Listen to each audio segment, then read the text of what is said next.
welcome to a very special edition of The Good Pod.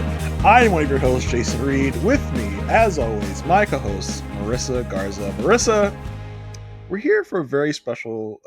first of all, Marissa, you good? I'm good. You good? I'm good. We're going to keep the good part, okay?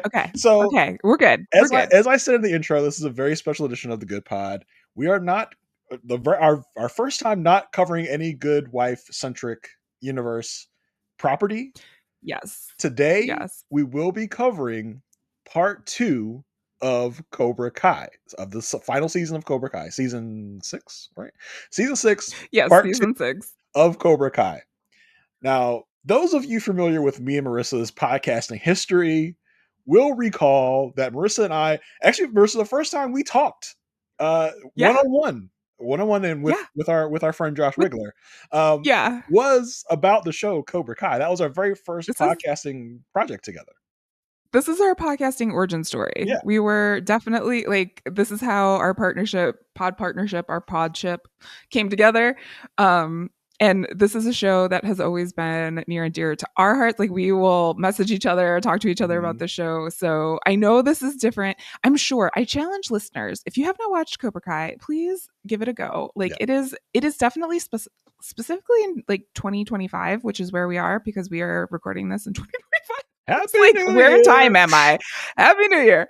It is a good show to just escape, have fun. It's a good time. But I also challenge you to see if you can find a connection to The Good Wife, because I'm sure there is one. I'm sure there's some sort of 6 degrees of The Good Wife universe somewhere in this story. But yes, we are returning to our roots just for a very special moment that we wanted to share with all of you. We hadn't had a chance to talk about it, so we're going to talk about it. Yeah, so literally, if you have any fond memories of Karate Kid, I think you will, if you've never sampled the Cobra Kai wares, I would implore you to go and search out Cobra Kai. You have 6 whole seasons, 5 and 2/4 seasons to check out. It's a very fun show. We love it. As part of our 80s loving brains, love the Karate Kid universe. And listen, the good pod is a show about universe, right? We have a universe of characters that we love. The same thing with the Karate Kid. We love the Karate Kid universe. We loved Cobra Kai so much that we talked about it on our previous network post show recaps that we were a part of. I will never forget talking about Cobra Kai, and the post show recast boss Josh Wigler said, "Oh, Marissa's going to be on there with us." I was like, "Who?" I was like, "Marissa." I don't know who that is. And then that's how Marissa and I met, through the Cobra Kai thing. And we took the Cobra Kai reins ourselves. If you are a Cobra Kai fan, and we talked about season 5 in its entirety, right? You and I. In its entirety, and I think we were on for season 4 with Josh. That's when we had our guest pilot. That's where we connect. And then we took over the dojo in season 5 and did that whole thing episode by episode. Yeah, and we did also do a part 1 season 6 podcast about that bunch of 5 shows. We did that on the Screen and Page podcast, which I think that network is currently in flux right now. They're not sure what they're doing right now, so that we were not able to go back to that and do this part there. So if you're looking for part 1 coverage as well, you can go to Screen and Page podcast. We did a podcast with DM Philly, one of our good friends from Poster Recaps as well. So if you're looking for part 1 coverage as well, you can go there. We were there. We're here for part 2, and all goes well here. We will be back for part 3 when that comes out. I think February 13th is the official date for that. There's the end of an era. Yeah, end of an era. There's also a new Karate Kid movie coming out. You might get some special coverage of that as well. So if you came here expecting any Good Wife stuff, listen, this is not in place of anything. We're not getting rid of an episode. This is just an extra special thing for those that like. Yeah, you're probably like, it's not a Saturday, it's not a Monday. What are Marissa and Jason doing? Right. Oh, well, we're just talking about TV because we like the show, and we can't not talk about it. So if you want to listen along, there will be spoilers. We will be talking about part 2 in its entirety. However, if you don't even if you don't want to watch the show, this might be a very entertaining listen, because we really do have a lot of passion and love for the show. So I hope you stick around. If not, don't worry, we'll be back on our usual our usual gig of The Good Wife, and Elsbeth is coming back in a couple of weeks, so we'll be back on that too. We're Yeah. just trying to sprinkle this into some people are completionists. Like we want Mhm. to see the story to the end, and that story also being part of our story as well. We are podcast completionists. We cannot stop podcasting about Cobra Kai. We podcast about for the first part, like just itching to podcast on the second part. We said, we know we have this whole enterprise about the Good Wife, but hey, we're the bosses here. Like we can decide what we talk Yeah, about. we could just do. We Yeah, we could just do do it. things. Hopefully, Just do it. And if anyone is coming in because we've publicized this about Cobra Kai, you've never watched Good Wife, give the Good Wife a shot. check it out. Check it out. Yeah, check it You out. like drama, you like nonsense. The Good Wife is plenty of that. So yes, Like our nonsense specifically, yeah, we've there you got go. plenty of Our that as brand well. of nonsense. That's what we're here for. Okay, so season 6, Yes. part 2. When we left season 6, part 1, we were Yeah. just, kicking off one of the newest, biggest karate tournament. Forget All Valley. This is Yeah, whatever, Blue Mats. Yeah, this is the Sekai Tekai or the Sekai Teki or the Sekai Taka, whatever, however anyone in the show pronounces it. It's never the same way. It's the Sekai Tekai, is like what we'll go with that. That's what the name of the tournament is. So we're just now kicking off the main thrust of this season, which is this big karate tournament.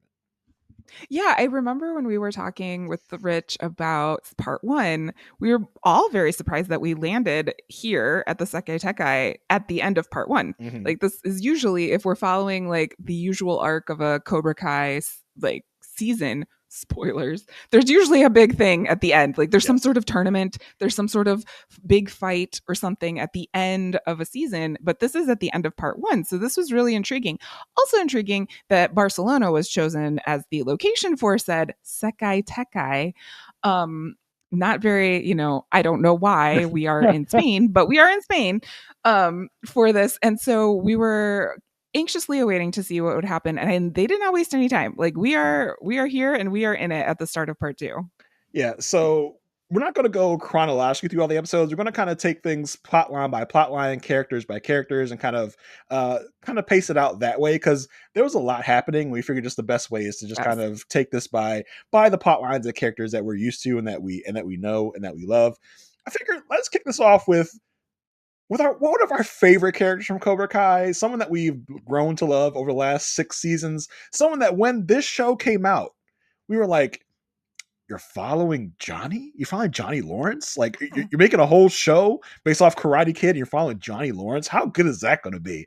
And then we started To be watching it. quite honest, yeah. When this show came out, first of all, for a little history lesson, it was on YouTube Red, which Mm-hmm. doesn't exist anymore. Yeah. But when it first came out, I was like, this is because they couldn't get Ralph Macchio. Mm-hmm. Like Yeah. they're just gonna follow Johnny because they can't get Ralph Macchio. But oh my gosh, I'm so glad that they follow Johnny because Yeah. if anyone ever says anything bad about Johnny Lawrence again, I will learn karate. Although I'm not in the valley, and it's the valley is its own cesspool for karate learning. I will learn karate to defend Johnny Lawrence. Yeah, because they were like, the one part of like Karate Kid that he was in the first movie. Yes, he made an impression in that first movie, but like there's like three whole movies. You're talking about Johnny Lawrence, and then we come to learn like no, Johnny has a heart. Johnny is the heart and soul of the Karate Kid franchise. What we learned about this, and listen, depending on who you are, I think most people would probably agree.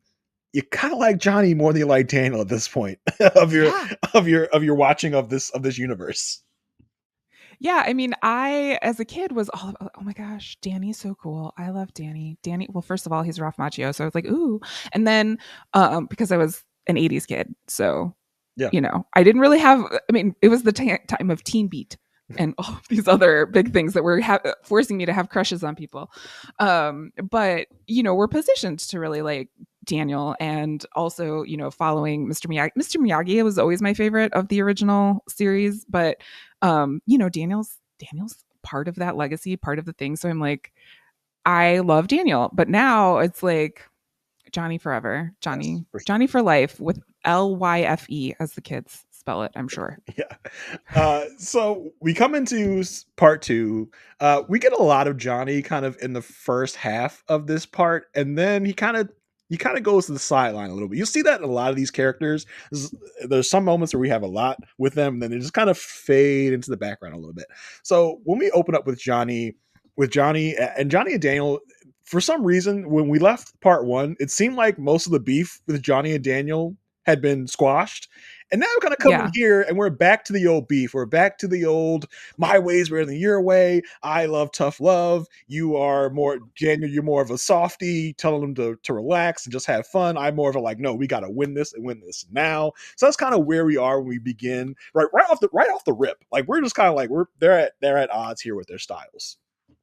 Yeah, I know a lot of times in the Cobra Kai universe, it will be said that Cobra Kai never dies, but this beef really It will never never dies. die. Like as much as they like have little moments, like we saw last part when Johnny found out that he was going to be a girl dad. You know, like Mm-hmm. we had these like great moments between the two of them. When it comes down to karate, they still come from very fundamentally different schools of thought, and it always kind of flares up, and especially it's going to do that at the Sekai Tekai because like it's a Sekai Tekai. I don't know if you heard, Jason. Mm. It's a Sekai It's Tekai. a Saka Taka. It's Yeah. a sexy texy. It's everything. So, I think Daniel and Johnny are coming at this in two different approaches at first. Like Daniel has found this to be kind of like a promotional opportunity. And they go to this kind of mixer to kick off the sexy texy, and with all the adults senseis, where they all get to mix and mingle. And Daniel is out there being Daniel. He's being the car salesman. He's like, at Miyagi Do, we blah blah blah blah blah. This is kind of how I do the day. At the Miyagi Do, kind of like a whiny, kind of like a bratty voice, like my students, we do this, this, and this. And Johnny's just like Johnny's over at the weapons stand. He's looking at the weapons. He's testing out the nunchucks. He's critiquing the nunchucks. He's like, yeah, these are hard enough. They're not that good. Like you need to get some tougher stuff.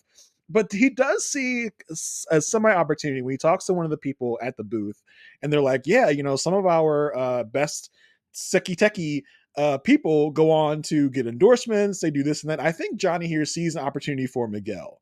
Miguel is his Yeah. surrogate son.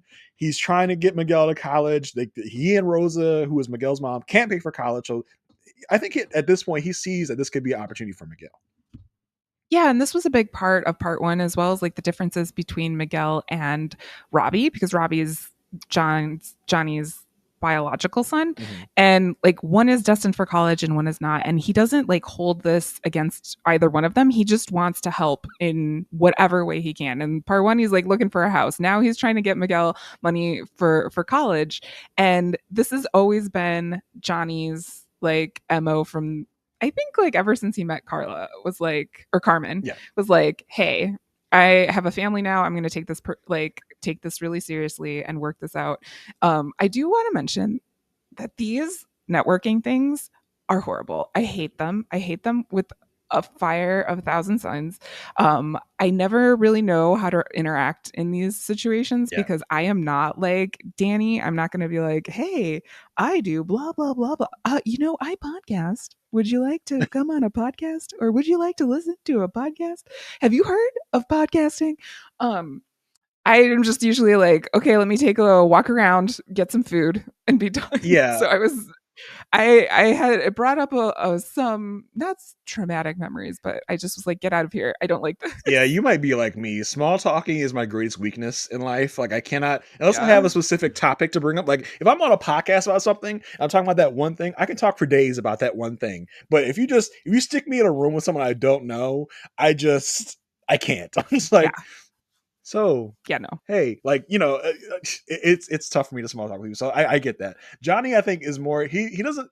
It's not that he doesn't like small talk. It's just like he doesn't have time for dumb shit. he's got things to do. He's Yeah. got like a mission. He wants to accomplish his mission and get. If there's something there that can help him, he'll be there. If not, he's gone. Yeah, for sure. And it's Johnny, I think, as well as Hart, also brings some of the comedic like relief in this Yes, show, because many times yes, throughout this cocktail party, he's doing fun stuff. Like he's talking about the weapons guy has like a bunch of a bunch of the students that have signed up for their weapons company or whatever. And he's like, those are your models? Like my kids look so much better. Like I got way better yeah. looking kids in my dojo. Like they're like models. He's like, yeah, I tried that modeling stuff. It didn't really work out well for me.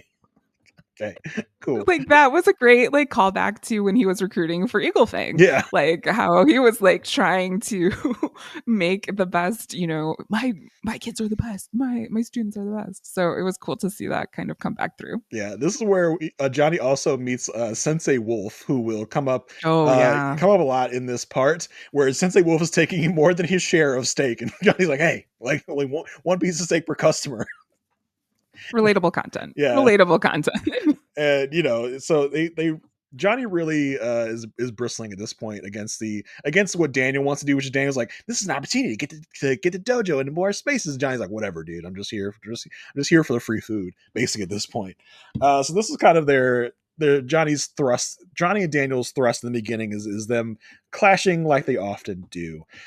So Yeah, and I think it just this thought just occurred to me. mhm, I think it's like the battle of legacy.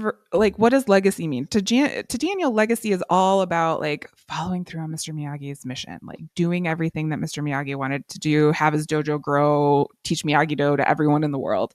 Johnny's legacy is much more family based. yeah. He's like, I'm going to create legacy with those people in my very immediate circle, and I think it speaks to. I mean, I don't want to, but I might. Um, like Daniel has money. Hmm. Daniel comes from money. I mean, he doesn't come from money, but he's made money. Right. And Johnny, we see at the beginning of this entire series, is struggling. He's doing like rabbit jobs and trying to, hang up flat screen TVs for women that like, don't go well. But they're just in two different places, and I think that this can kind of shape their outlook as well. Yeah, at this mixer is also where Johnny meets up with Kreese again. I mean, this is the first time Johnny and Kreese Yeah.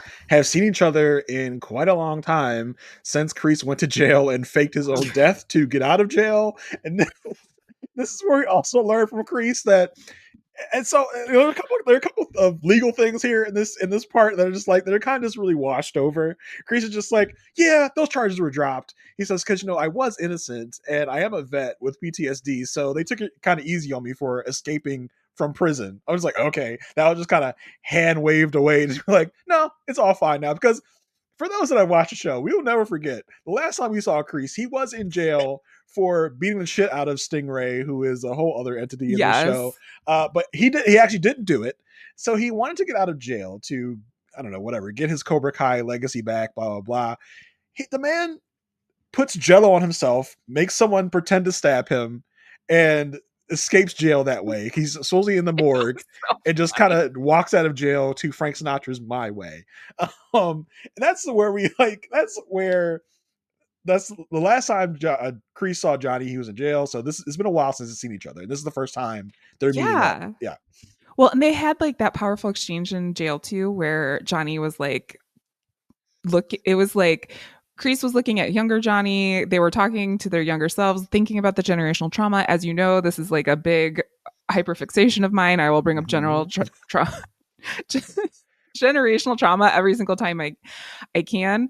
But yeah, that was one of the most telenovela moments that I think we could ever have on Cobra Kai. We've talked about this numerous times, how the show is like a karate soap opera, and they really like Yeah, proved it in that moment.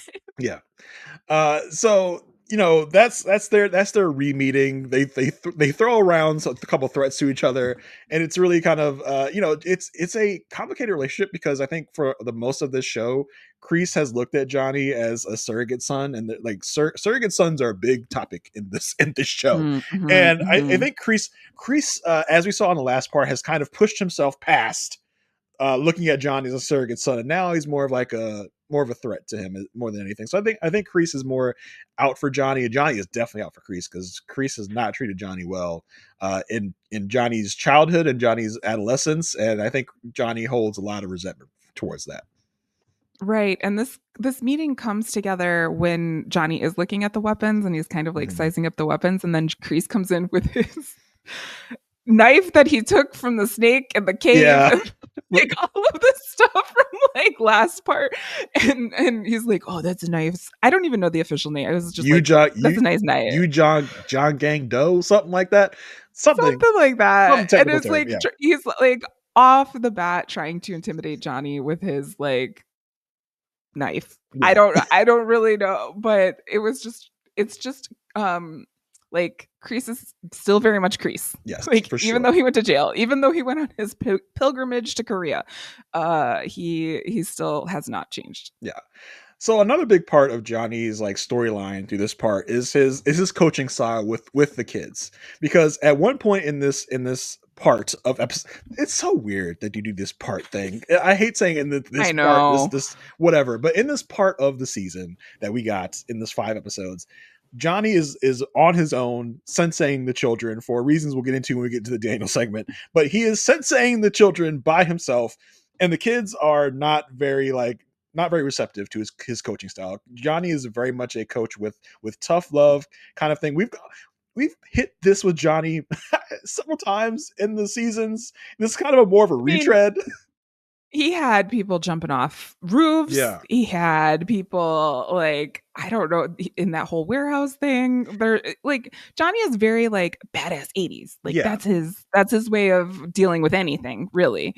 And that clashes up against the like Miyagi-Do Right. balance Yeah, way of because things. as Johnny is kind of coaching the kids through part of the Sekai Tekai, he's kind of going with tough love. He's like, enough of this Miyagi Do shit, enough of this defense. You got to be aggressive. You got to go after it, and that does not mesh well with the children because the children are failing in the Sekai Tekai tournaments that Johnny is Oh leading, yeah. like really Yeah. bad, and things are Yeah. not going well for our Miyagi Do kids in the first part of the Sexy Texy. And part of it is because Johnny is pushing them too hard. He's not leading with enough of the Miyagi-Do style. And so we get this moment in the locker room where he's kind of like berating the children at one point. It's just like, you guys are not pushing hard Children. enough. He's like, he's like, do you guys want to end up in dead end jobs? Not making anything of yourself. And at one point, he's like, Johnny, are you talking about them or are you talking about yourself? Because Exactly. he's Exactly. really kind of talking about himself when he's like, you're gonna end up with crummy lives, with a crummy job, nothing to show for yourself. It's like, oh, okay, we're going into a different realm here. Well, Johnny's got a lot going on, right? Like Mhm. he is in Barcelona at this karate tournament. Karate tournaments for Johnny, spoilers, don't go very well. Yeah, So he's got some things there. He's got a pregnant wife, no, girlfriend girlfriend still at this still point. hasn't made an honest woman out of the Yeah. apartment yet. Yeah. Hopefully in part 3. Yeah. Um Pregnant girlfriend at home. He's got 2 sons in this tournament, basically. So he's got a lot going on, and he has done a lot of growth and healing throughout this entire Cobra Kai series, but it's still kind of there, and it's flaring up at this moment. Yeah, so he's going hard on the kids. I did like, because at some point all the kids rebel against him and they leave the locker room and Robbie goes, "Sorry, Dad, I just can't." And at that moment, I'm like, oh yeah, Robbie is Johnny's son. Yeah. There's really not a lot of Johnny Robbie kind of family bonding in this part of the episodes at all. You kind of forget. Oh yeah, Robbie's Johnny's son because a lot of the attention is to Miguel and Johnny.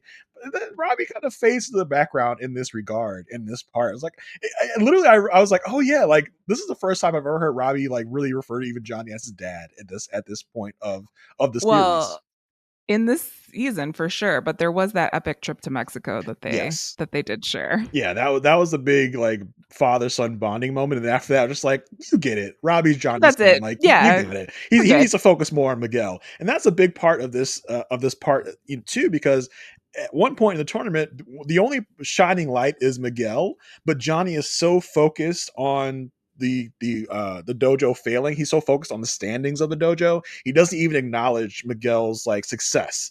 And that's part of where Right. like Miguel and Johnny's clash comes in this part, is where like Miguel's feeling like Johnny's not, not really appreciating Miguel, not paying attention to Miguel's, because he wants some of that validation from Johnny, because Johnny is kind of like his dad.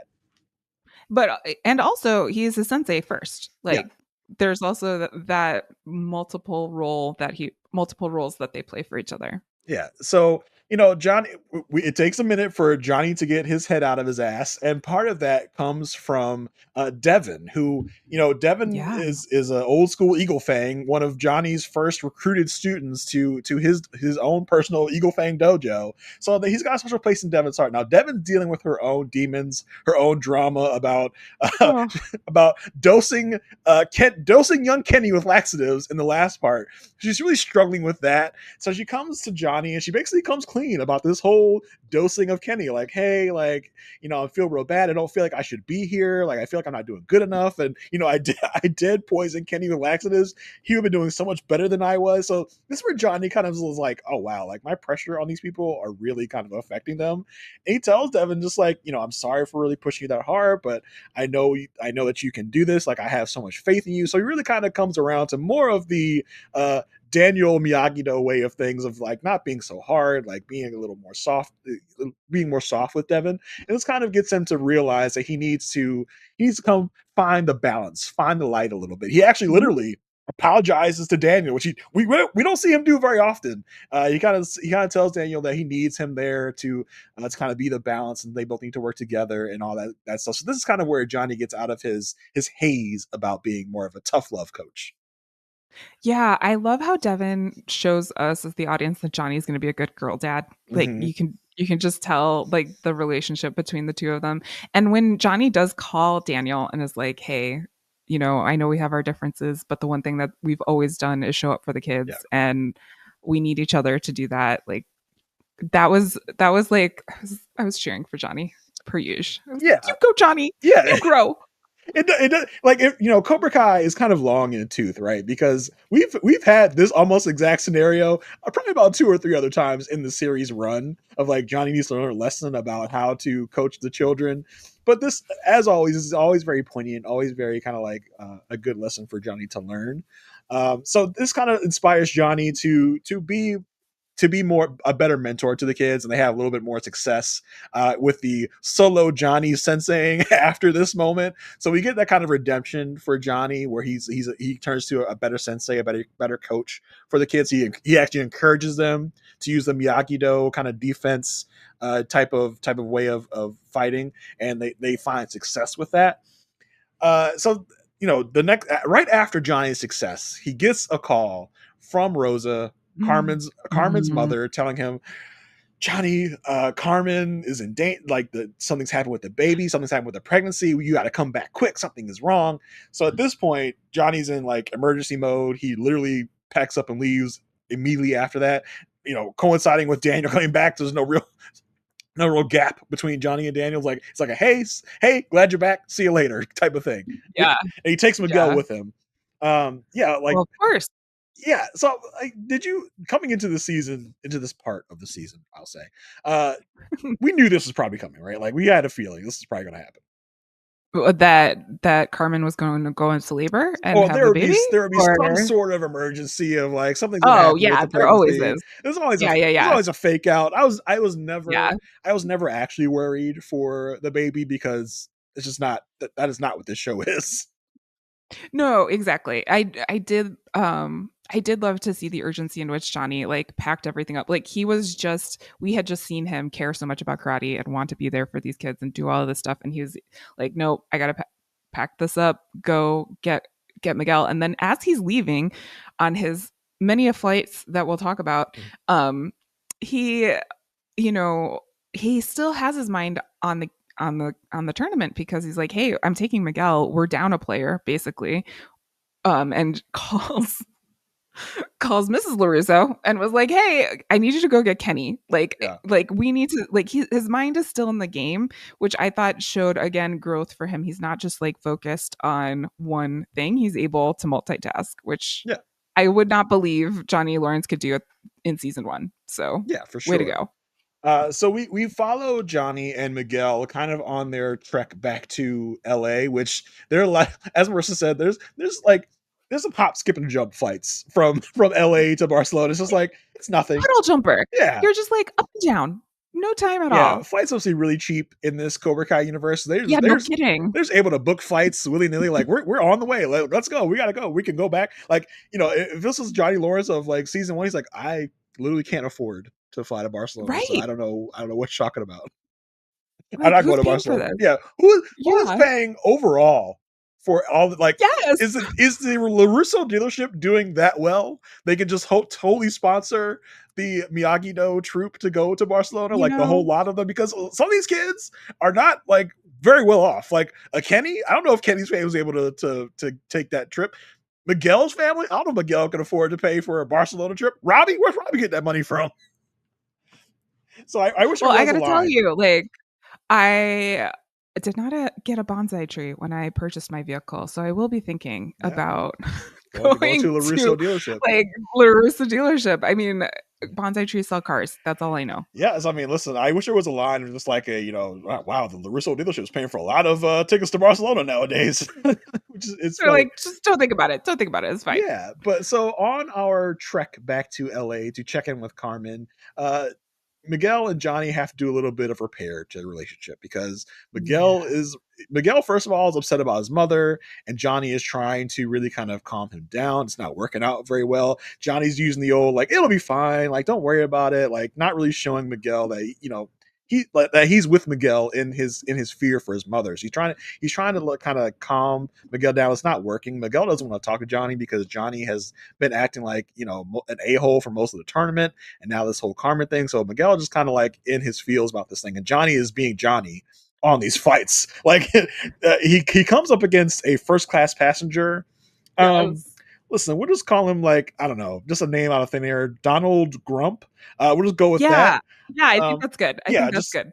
no reason. But Donald Grump was acting like a first class dingus on this fight, really kind of looking down on Johnny, who obviously is in the economy class.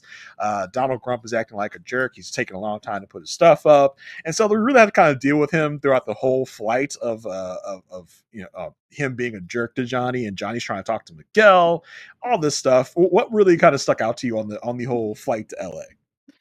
Well, first of all, how we board planes doesn't make any sense to me. Never does. Like, why is first class in there first anyway?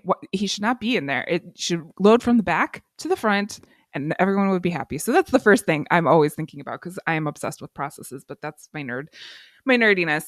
Other than that, I did like how Miguel kind of like stood up for himself here, and one of the flight attendants noticed and was like, "Hey, I can move you up to first class with Donald Grump, who was being exceptionally rude Yeah. to the flight attendants in this situation." But I also like that Johnny was stuck back in economy with a lady with a dog, and then the dog, I think she gave him the dog to like comfort him. And he's like, "Yeah, that did make me feel better." But and I also liked the conversation that Johnny went up to have with Miguel to say like, "Hey, I realized that what I did wasn't great.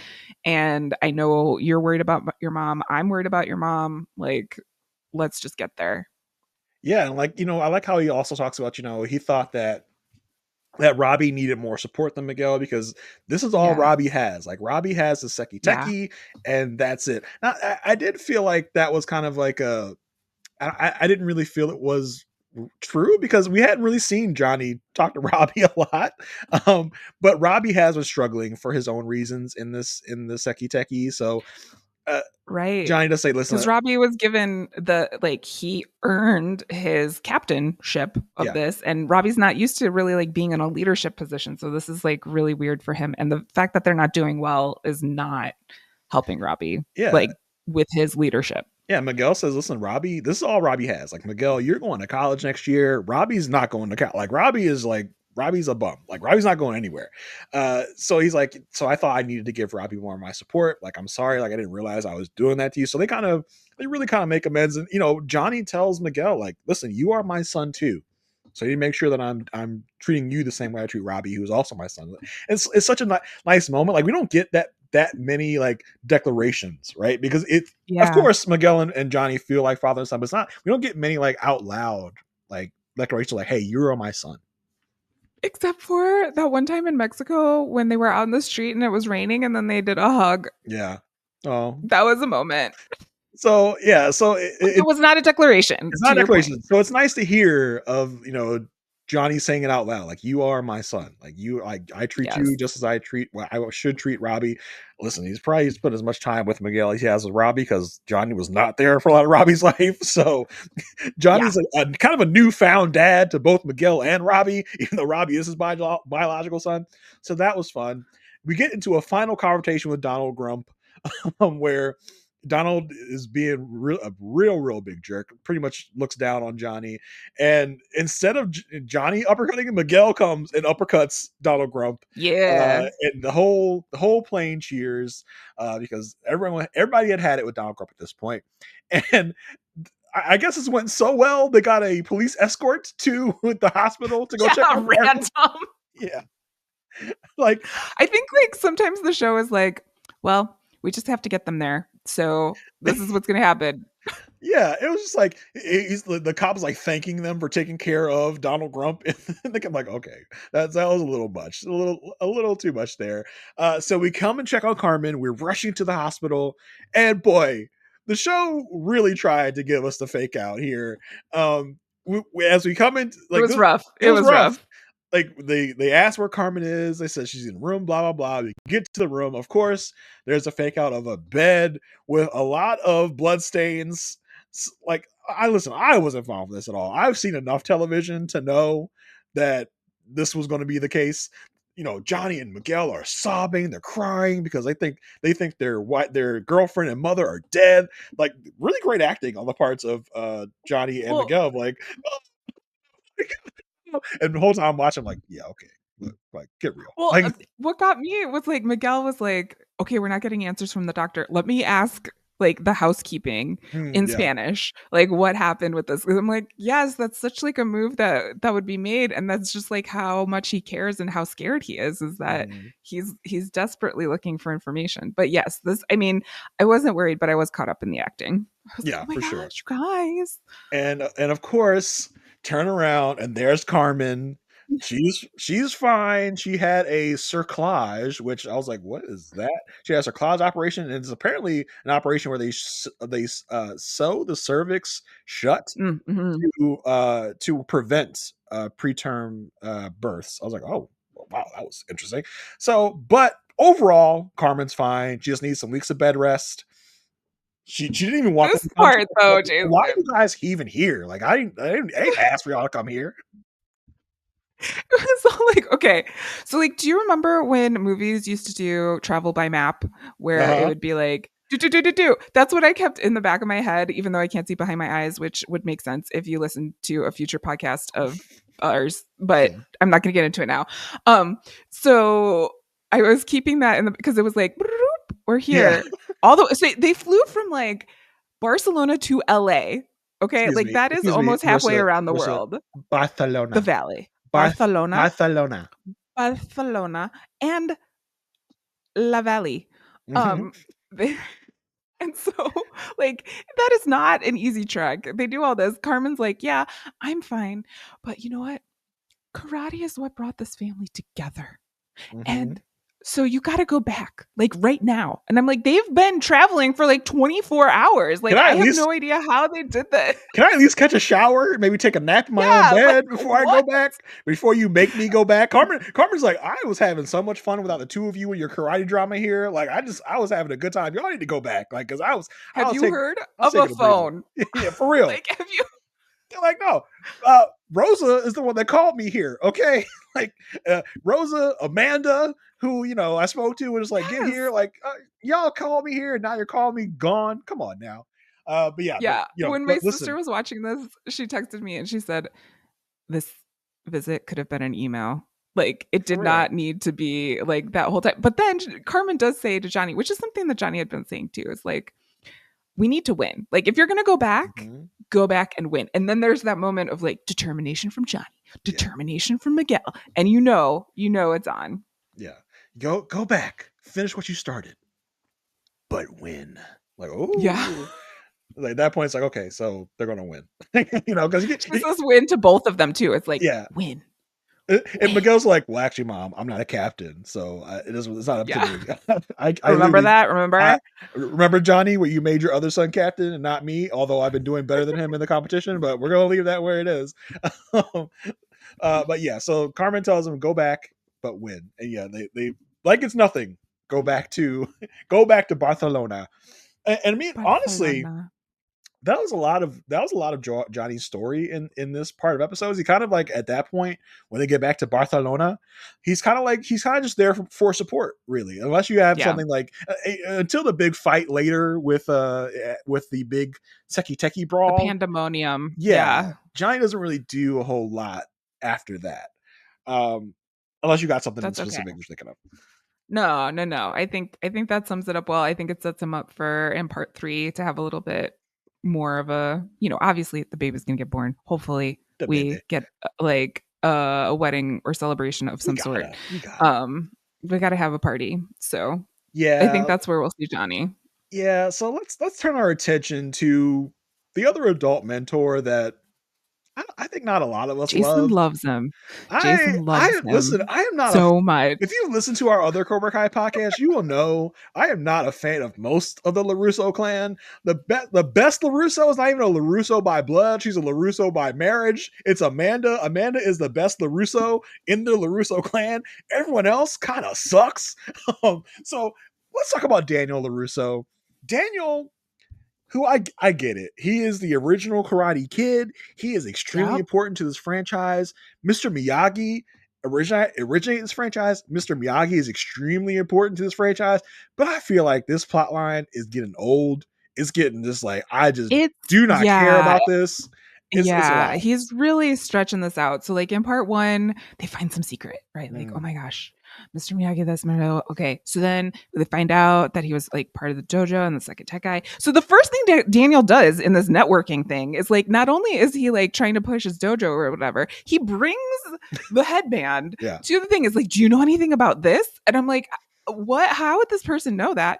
Anywho, finds out that like Mr. Miyagi was a captain in the Sekai Tekai. Look, like they try to place it in time, this whole thing. But yeah, this whole storyline, I have a feeling, and I know you are probably thinking this way too. Like this is for the movie, right? Like this is to set us up for Yeah, I don't like know. the continuation of this, or like why Daniel, like to end like Daniel's idolization of Miyagi so that the um franchise can move forward. I Yeah, don't know. just Shows to like not everyone's perfect.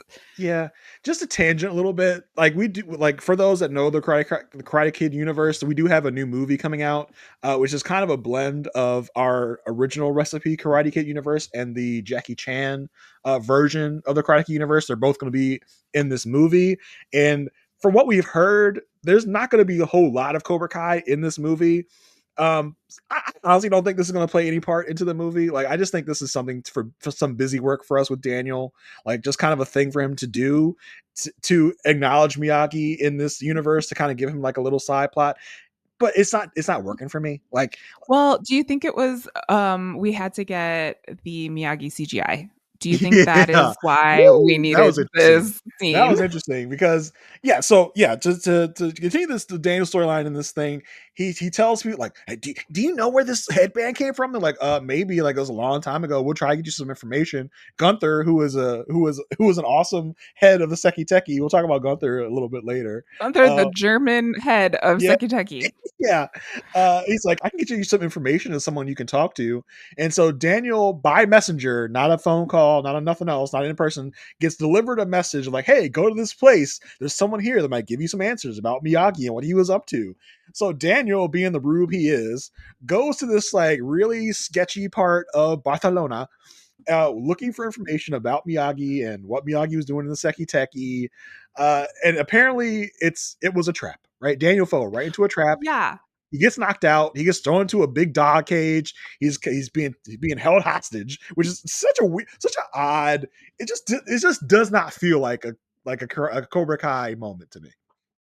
No, and the timing of this is also very weird. So he gets this okay, it's like tournament day, right? Like they Mhm. have an event coming up. And this is so important to Daniel that he leaves the hotel and thinks he's going to get back in a place that in Barcelona, which he's never been before, but he did Wikipedia how to say wait for me. or Google how to say Yeah. wait for me, espérate.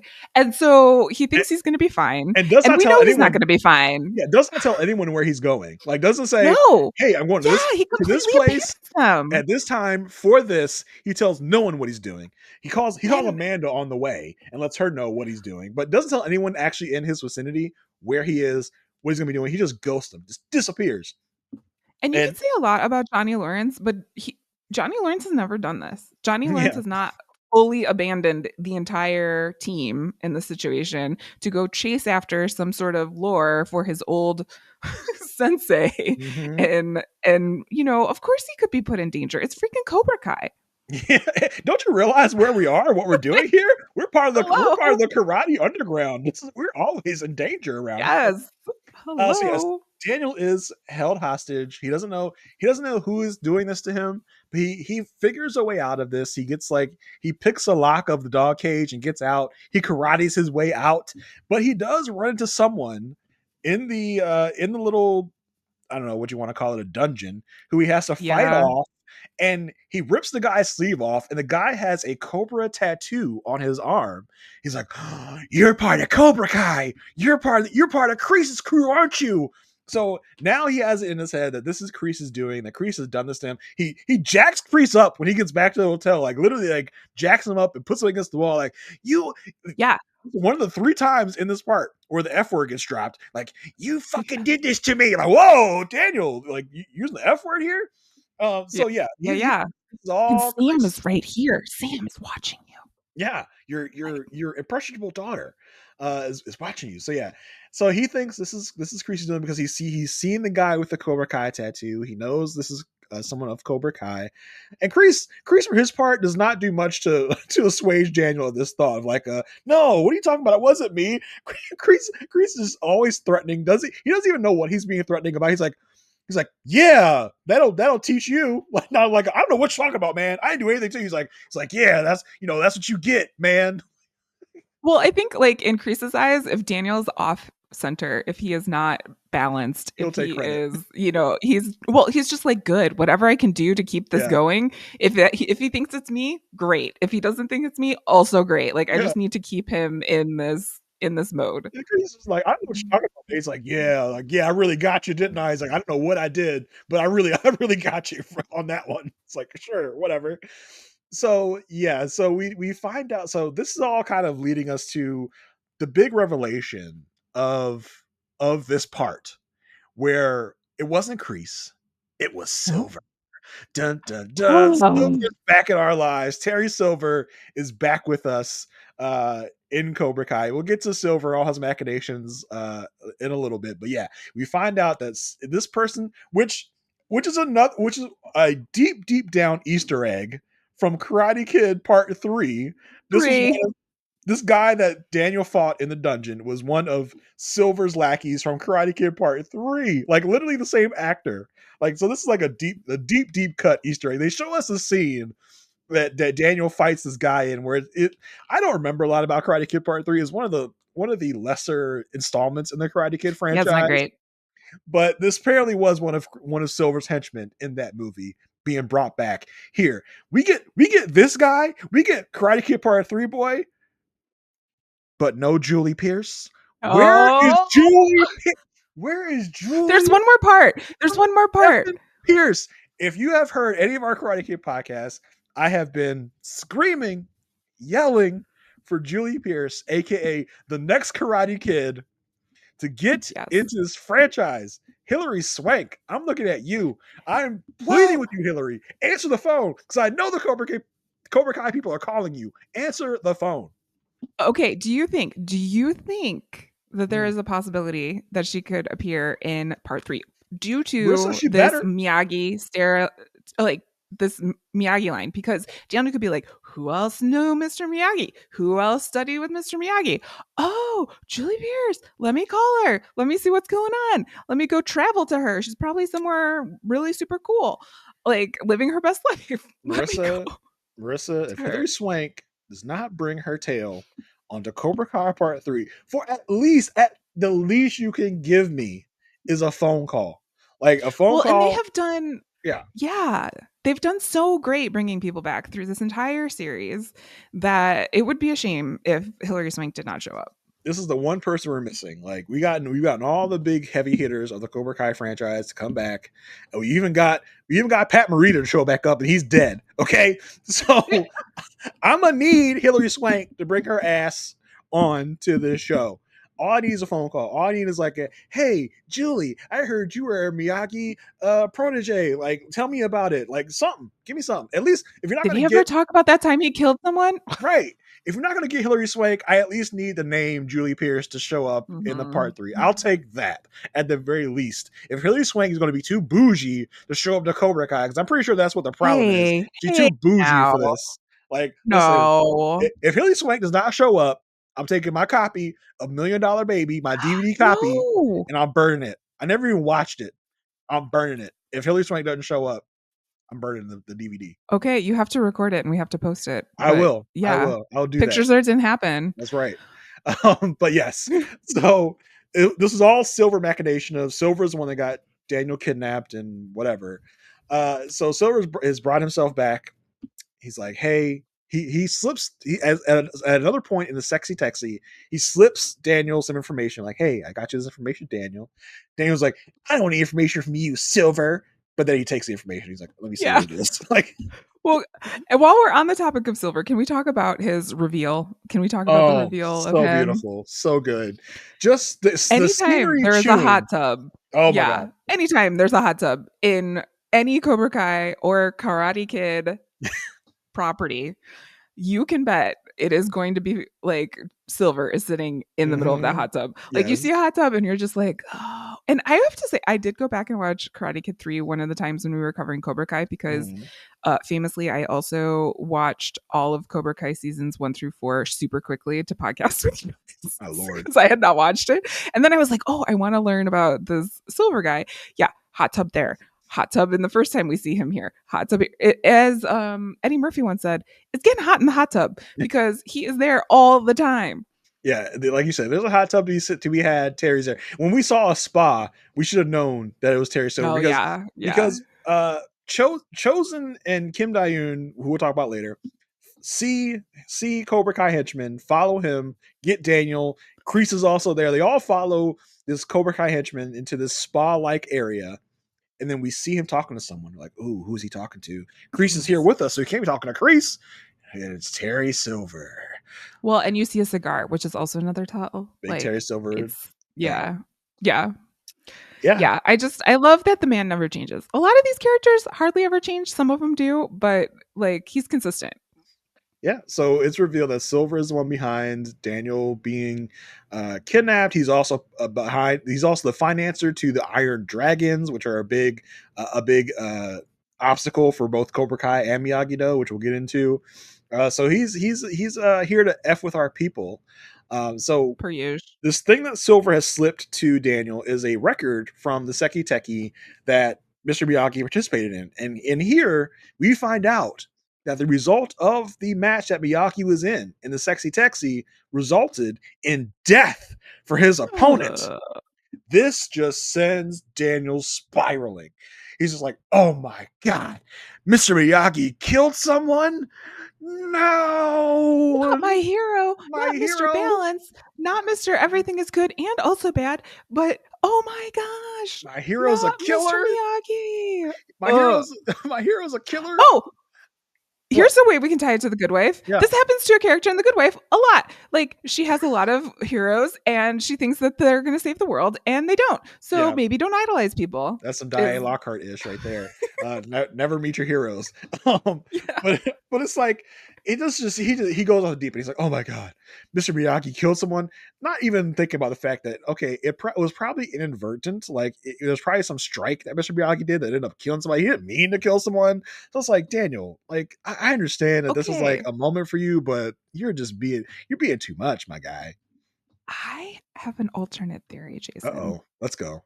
Because it's got to result in Miyagi not being like really responsible because we have to keep Mr. Miyagi pure. No, it doesn't. It doesn't have to Oh, because he give me a could have theory. been Cobra Kai. He could have been like Cobra Kai up until that Oh, moment. And that could have been the turning point that got him to create Miyagi-Do and to lead with defense and not to be offensive. Because maybe he was always strike first before he had this ooh, incident happen in his life. And so this would be a way to like tie Johnny into the Miyagi legacy as well, because this was something that he, Cobra Kai was all about strike first, Cobra Kai never dies. Like that was their whole thing. So I have a feeling that Daniel is going to learn that Miyagi wasn't always Miyagi. Well, first of all, we mm, learned he has a different name. I forget what his name was, but mm, I do think that this is like a turning point in the Mr. Miyagi story, which hopefully we'll hear about a little bit more later. yeah, But that's my take. I feel like it is interesting. a turning point for the legend of Miyagi. We've only been focused on like from that point forward in Mr. Miyagi's life. We haven't really heard anything about from that point backwards. Oh, Marissa, look at you! Like I'm always criticizing you for writing the show, but I like your version here. I like your version of what's going on with Miyagi. I like that. So yeah, this really freaks Daniel out. He's having dreams about competing against Mr. Miyagi in the Sexy Texy, about Mr. Miyagi beating his ass. Miyagi says, "This is the thing, Daniel. You always want to know stuff, but you fail to understand." As he goes to kill Daniel, and we see the CGI visage of the one and only Pat Morita as Daniel has seen Mr. Miyagi in his whole life. And the old man, listen, I thought this was actually done really well. Like It I was was done surprised. really well. I was surprised at how good this turned out. I was like, okay, because it could have been like real shoddy CGI work, but it actually was really good. Well, the first time I think that they did well, the first time I know of them doing this in a movie was in Gladiator when the one of the characters, like the original Gladiator, died in the middle of the movie and he had like one more line, so they just like CGI'd his face on him. Yeah. And I was like, oh, that we're not there yet. We're not there yet. We are here by the time we see CGI Miyagi. And because I thought I was like, when did they do this? Did they film this before? Like, how did they know? What's going on? Oh no, this is CGI Miyagi. Obviously with all the flames and everything, like you can tell it's CGI, but Mhm. it was a powerful moment. I also like I really hope that like the estate of Pat Narita is really getting some money from the I situation. hope I hope so. that Yeah. there's some, kickback for them That'd be really because effed up if he wasn't. um yeah, I'm like, "Ooh, I don't want to I only want to see this happen in movies and TV in moments like this. I don't necessarily want to see like a character originated without a human behind it." Yeah, exactly. In a dream sequence is a perfect way to use this. Like, Yeah. I don't Yeah. love flashbacks like this. I don't love stuff like that. I love that we're in a dream and we're seeing this. That's good. And like the person is like dead. Like Yeah, for like sure. it's yeah. So yeah, that's kind of Daniel's story in a nutshell. Kind of like a, I really kind of wish we would just drop the Miyagi of it all. I don't know what the third part of this final season is going to have in store for what Daniel learns about Miyagi. I like what you presented here. Like he finds a way to still make Miyagi like a hero because he was at once a villain and decided to turn to a hero. I love I love what you wrote there. Sorry. Um, but Thank yeah, so I you. like that. And I like that Silver is just kind of like really turn the screws to Daniel in this way because he knows how to get in Daniel's head. It's using Miyagi. Yeah, yeah, like anyone could get in. Like it could be someone passing on the street and they could say, "My guy," and it could sound like Miyagi, and he'd be like, "Oh my god, It's like, did you see I Mr. heard Miyagi? Miyagi I was must defend delinquent on him." some bills. And Daniel's like, oh my And god, but when you put no. Mr. Miyagi got sent to collections. Oh my god, no. My hero. I'm pretty sure that's what Daniel's Mr. Miyagi turned in a video late to Blockbuster one time. Not my hero. I will pay his library fees. Mr. Miyagi never had to pay a late fee. No, not my Miyagi. Traffic ticket? What? No. No. Tore up a jury summons? Say it ain't so. Mr. Miyagi would go to jury Oh duty every no. day if he had to. Mr. Miyagi Oh was the man. jury all of Yeah. the time. He was the judge, jury, and executioner. He never executed anybody because he was a good man. He would never kill anyone. Yeah. But let's backtrack a little bit into the silver of it all, right? Okay. I love the flashback to how Silver got back to where he is. Because again, we're just kind of waving away legal troubles of our Yes. characters because last time we saw Silver was the last moments of season 5 where he's getting arrested for I don't know, inciting a child mob. Yeah. Yeah. Well, I mean, it was a whole situation at his dojo, Well, I think at this point. Casa there was a thing at his dojo. There was also an issue at Casa de la Silver where he literally slashed Yes. Chosen with a samurai sword. So there's Yeah, that also was that. with the whole, like, Mike Barnes of it all and, Yes. like, So everything, the epic again, in the rain, there was also rain. yeah, a lot of rain. Um, So there should have been an but yeah, attempted like, murder charge in basically there somewhere, right? There should have been some yeah, attempted murder going on. But yeah. we see the flashback with Silver. He's in Bangkok. His lawyer comes and meets him. He's like, "Yeah, you know, I got that whole thing thrown out by the judge." They talk about Stingray. Like that guy, Stingray, is a very Aw, terrible, Stingray. not a credible witness. He tried to get some kid named Bert to testify on his behalf, which is totally a Stingray thing to do. So that makes Yes. a lot of sense. So he tells Silver like, listen, you're sucking a lot of money into this dojo thing. Like you got some stuff going on, but Silver is enamored with this man he's watching fight, who we come to know as Sensei Wolf, who is the sensei for the Iron Dragons. Sensei Wolf is effing up some guy in a cage fight, and Silver's looking at him like he's in love. He's just like, oh my god, like this, you see this man fight? He is the best man I've ever seen fight in my life. Well, Silver's, like, main mission in life is to win the Sekai Tekai. Like, Yeah, this like, there was a whole flashback scene between him and Kreese back when they were in Korea, and he's like, "Yeah, we could take this and we could make dojos go everywhere, and they could be franchises and all this stuff, and we can win the Sekai Tekai, and we'll blah, blah, blah." And it's like, "Okay, okay, okay, okay." So even though he got, like, put in jail, released from jail, the man has not given up on his dream. So when he sees this man, he's like, "You're my ticket now. Like yeah. I'm going to do whatever I can to get to make history in the karate world." Well, and also he wants to f with Cobra Kai and Miyagi now Oh, of course. because they Yeah, have I mean, like, wronged. that's a benefit. Yeah, Yeah, they have wronged him, so he's going to f with them, and the way to do that is to get to the Seki Teki and take away their Seki Teki dreams. And he's going to use Sensei Wolf to do it because apparently Sensei Wolf was the sensei of the last winning Seki Teki champion, so they have an automatic in. So Silver's just going to buy nice. their Must be dojo. nice. Yeah, so he's just gonna buy his dojo and like finance Sensei Wolf's life or whatever, and use that to get into the Seki Teki. So this is the way that Silver's gonna come back and ruin our people's lives.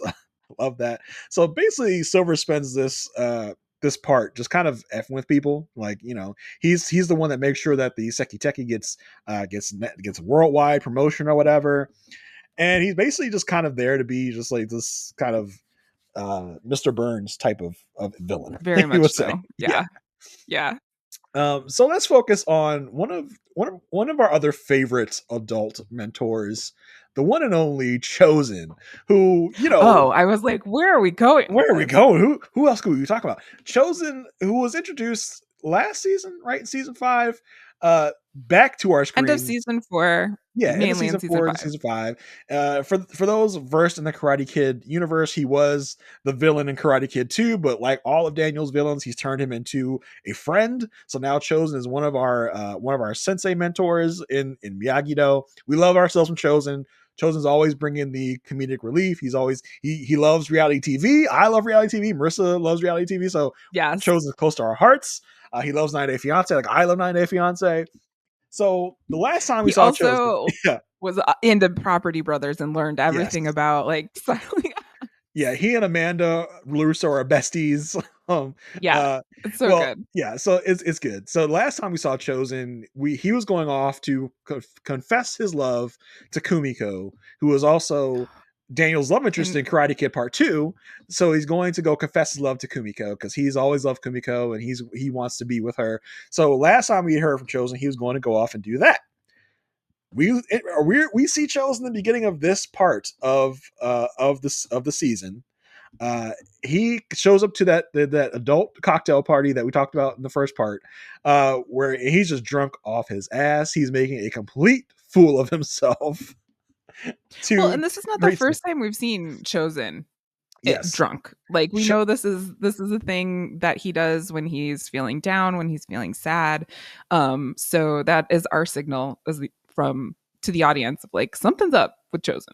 Yeah, Chosen discovered Long Island iced teas last season, and ever since then, he if he's down, he's gonna have Long Island iced tea, and this is where we've got him. He says, "Give me two Long Island iced teas, one for this fist and one for this fist." It's like, oh my god, he's making a drunk fool of himself, which is not great for Daniel because Daniel's in the middle of trying to get everyone to acknowledge his dojo, and this guy who is a part of the dojo comes in and makes a fool of himself, and he tells Johnny and Danny he went to go see Kumiko, and wouldn't you know it, there was a towel man in Kumiko's house who Not a towel man. had a towel man. He was a man that answered the door in a towel.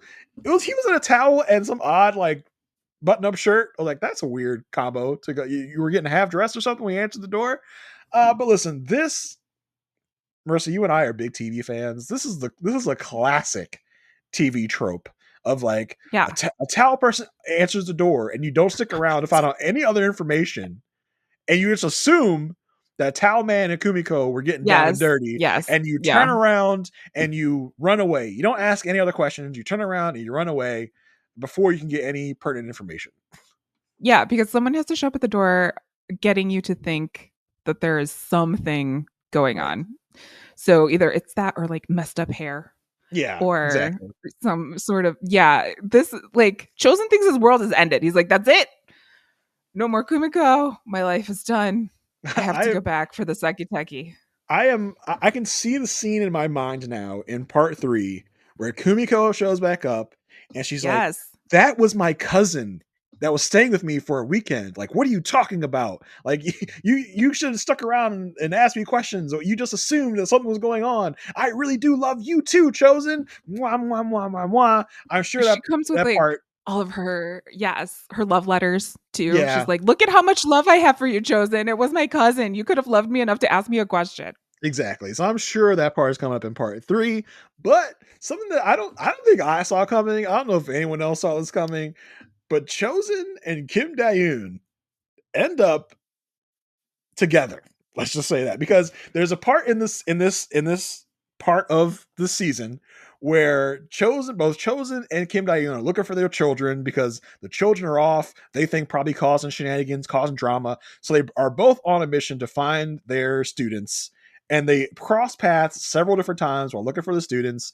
And at one point, they sit down and they talk, and then love. I don't know if it's love or lust. Lust happens, and there's apparently an episode on a beach with Chosen and Kim Dayoon, not once, but twice, if you count the next morning. That so Chosen and Kim Dayoon hook up. Who Kim Dayoon is actually kind of given some personality and some character in this part where she really Yes. hasn't had any before. Yeah, it was good to see her character development because otherwise she was just like a woman villain. Like Right. there was nothing else to her. But here, she comes to confront some of the things that some of her choices with partnering with certain people like Kreese and Mhm. Silver's back and things like that. But I think she finds in Chosen like someone who respects karate and the history and the legacy of karate and also is available and around. And also Chosen is like wanting to get over Kumiko, even though, he doesn't know if it's real or not. So I don't think this is endgame for both of them, but it No. is definitely like a little Barcelona fling.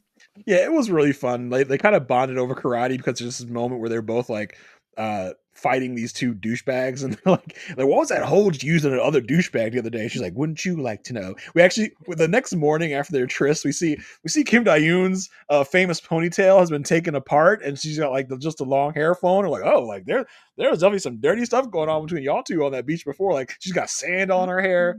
So I do kind of love that we got some, if not love, some fun for Chosen Yes. in his life in this moment where, Chosen shows up and he's this drunk fool. He eventually comes back around, he sobers up, and he tries to he at one point gets Johnny and Daniel to like get their heads out of their asses and really kind of mentor the students again. So Chosen's usually always good for a little bit of common sense to the proceedings. So I loved kind of his backup assistant coach role here. Yeah. Yeah. No, anytime Chosen's on the screen is a good time for me. Yeah, 100%. But yeah, that was pretty much all we got of Chosen. But whenever we get a little bit of Chosen, it always goes a long way. Yes. Let's talk about one of our other villains. We've mentioned him a few times. We'll talk about Kreese. Kreese's big thing in this whole part is just kind of messing with Johnny and Daniel wherever he can, and then when Silver comes back into the picture, he really sets his sights on Silver. Like he is hell bent on getting revenge against Silver for because Silver is the one that got him put in Hmm. jail in the first place. So he's hell bent on seemingly just literally murdering, killing Silver. There's no like there's no pussyfooting around like I'm gonna get into a little brawl with Silver. No, he's planning on murdering this man. Yeah. I mean, he has his plans, he has everything, but like I think he's also like, oh, the universe has delivered me Silver.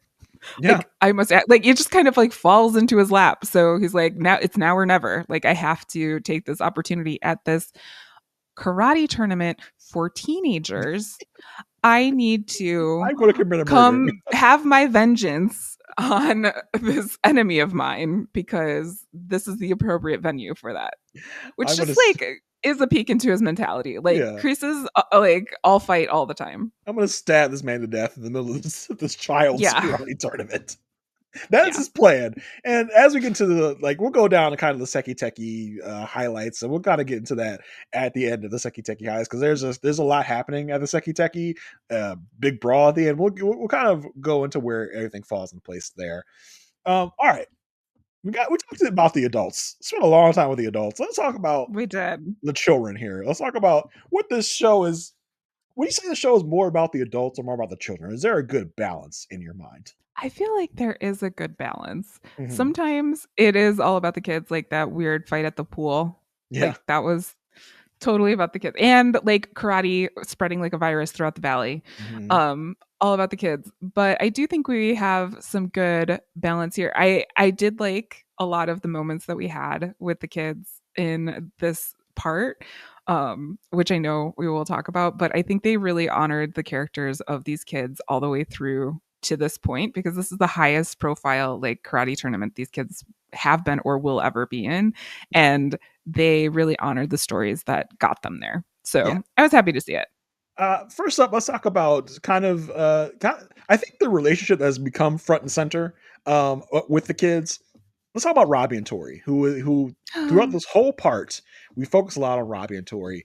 So the last part we left off, Tori had just found her mother dead. She had just Yeah. like devastating moment. She had this moment at where she was supposed to fight for the right to be a captain. She freaks out and leaves Miyagi Do and goes to Cobra Kai. It's a big shock to all of our Miyagi Do peeps to see Tori on the other side. Well, a shock for most of them except for Robbie. But yeah, so that's where we left Tori. So now we're back with Tori and she's in Cobra Kai. We Tori's just kind of like, listen, I'm not here for the Miyagi Do versus Cobra Kai. I'm here for myself. I'm here to find my self glory. Like I don't care about the team. I don't care about nothing else. I want to win. And that's it. Yeah, and I wonder if she was allowed to fight for the captain spot last part. If that would have just gotten it out of her system and she would have just given Sam the captain bandana anyway, or like continued on because she wants to take her rage from her mother dying and Mhm. put it into fighting. And she was kind of robbed of that. Yes, she did decide to walk away, but she was robbed by Daniel in that Yeah. situation. He was like, no, go home, go do this. Johnny was like, no, duh, she wants to fight to get it out of her system. So there's always that question for me of like, would this have been such a big deal if she was even allowed to fight? But I am glad that Tori is there for herself because that Yeah. has been her story throughout this entire time is like figuring out who she is, where she stands. She's been a caretaker to her entire family this Yeah. entire time. And now that her mom has passed, like this is an opportunity for her to do something for herself. Who knows where her poor little brother is? Is her poor little brother Yeah, who taking care of knows? I mean, himself he's somewhere? around. Did she sneak him out to Barcelona? We just don't know. But like a lot of the push and pull for Tori is the fact that yeah, she actually had grown friendships with the Miyagi Do people, and now she's gonna have to fight against them as part of Cobra Kai. She doesn't really want to have to do that, but she feel like a lot of like Tori even mentions at one point, like she's talking to Robbie. She said, "I don't think I would have gotten a fair shake over at Miyagi Do. Like they were gonna make Sam the captain. no matter what. That's how she Sure. feels. Yeah. Uh, Yeah, yeah. Whether that's true or not, that's another thing. But she feels like she wouldn't have gotten a fair shake at Miyagi Do, so this is her one chance for to win because we've been on the trajectory with Tori, right? Like Tori, she has won something, but it wasn't a true win, right? She Silver It paid off the Thank rest you, for her to Silver. win. Yeah, Yeah. Silver paid off rest for her to win one of the championships. Was it the All Valley? Was the last All Valley we were at where she won? Mhm, mhm. And we found out that was paid off by Silver. So she wants. Yes, part of it is about her grief about her mother, but I think that she also wants to be a true winner as well because, Yeah, that's true. like Robbie, Tori doesn't have a lot going on. Tori's not going to college. Tori is to Sam what Robbie is to Miguel. Like Tori don't got a lot going on. This is her thing. This is something where she can feel like she excels at and she can be a winner at. So I think that's part of also what's driving her in this moment. But she is really conflicted about going against her newfound friends in Miyagi Do. Yeah. But yeah, so basically, like if I was to sum up Robbie and Tori in a sentence, they both get distracted by each other at different times throughout this thing, Oh my god. and both fail because they're looking at the other. Like it's like, oh my god, my wife is podcasting in the same room as me, and I looking over like, Can you Jason, pay attention. Like, huh? Oh, sorry, can you podcast? sorry. I just, Hello? oh my god, Hello? we just lost the podcast because I was looking at my wife podcasting on the other side of the room. Oh my goodness, that's just what it Will was. Like, Gardner's here. I gotta go. oh Bye. man, no, no. But it's like, you know, both in the beginning of this part, Rob is constantly failing because he is too busy looking over at Tori while he's supposed to be fighting because he's focused on Tori and he ends up losing whatever competition he's in. That was just it was a constant theme in this part of that between the both of them. Um, but yeah, so the thing, something's going on with Robbie is that he's distracted by Tori. That's affecting his performance, and that's really affecting the other kids in Miyagi Do. They're really starting to doubt Robbie because he keeps constantly failing. And they Yeah. really are like they're talking to Miguel like bro, like maybe you should be captain because you're doing way better than Robbie is because Robbie is too distracted on Tori. Yeah. Well, and the adults, of course, are also preoccupied with their own Yeah, their own ish. stuff. Yeah, So, if Robbie's not there to lead, they're just looking for someone. So the lighthouse is turning and they're like, hey, Miguel, you're doing good. You've led us before. Why don't you take over? And I think Miguel is also like feeling like, yeah, he should have won. He wants to be the yeah. captain. He sees himself in that natural. And the fact that Robbie got it, they also have like a Daniel, Johnny, like not as loud of a beef, not as Mhm. persistent of a beef, but there is Well, that undercurrent Well, let's between remember. between them. Let's remember one of the most famous fights in Cobra Kai is Miguel and Robbie apartment fight, which kind of Yes. which, Yes. which was their last big dust up, and which kind of was right before they chose to be friends. And I think the relationship between Miguel and Robbie is an interesting story to follow here because Robbie's messing up, and Miguel like at one point is just point blank tells him like, "Look, man, you're messing up. This is an opportunity for you that I didn't have. Like you know what I would have done for this opportunity." And Robbie kind of pushes up against him like, "Listen, this is an opportunity for me too. I want to win too. It's not all about you, Miguel," which is interesting. Right. Right. Interesting thing about Miguel, I feel like Miguel didn't really get his own story. He was kind of a part of other people's story in this part of the of this season. Yeah, I mean, last season was all about him getting into college and what he's Mhm. going to do and all that stuff. Now that he has done that, it was just kind of like, hey, you were in a DC movie and you learned a lot of like training and like more karate stuff. He was pretty good before that, but I feel like it was just like you were going to be in the karate world of things Yeah. for a while. Yeah, so I mean, he doesn't really get too much of a story. He has this thing with Robbie where they beef for a moment, and then Miguel kind of steps up and is like, "Hey," like he kind of gives Robbie his confidence back because at first he's like, "Listen, man, if you're not up for this, give me the captain I'll do it. role and I'll take it." Yeah.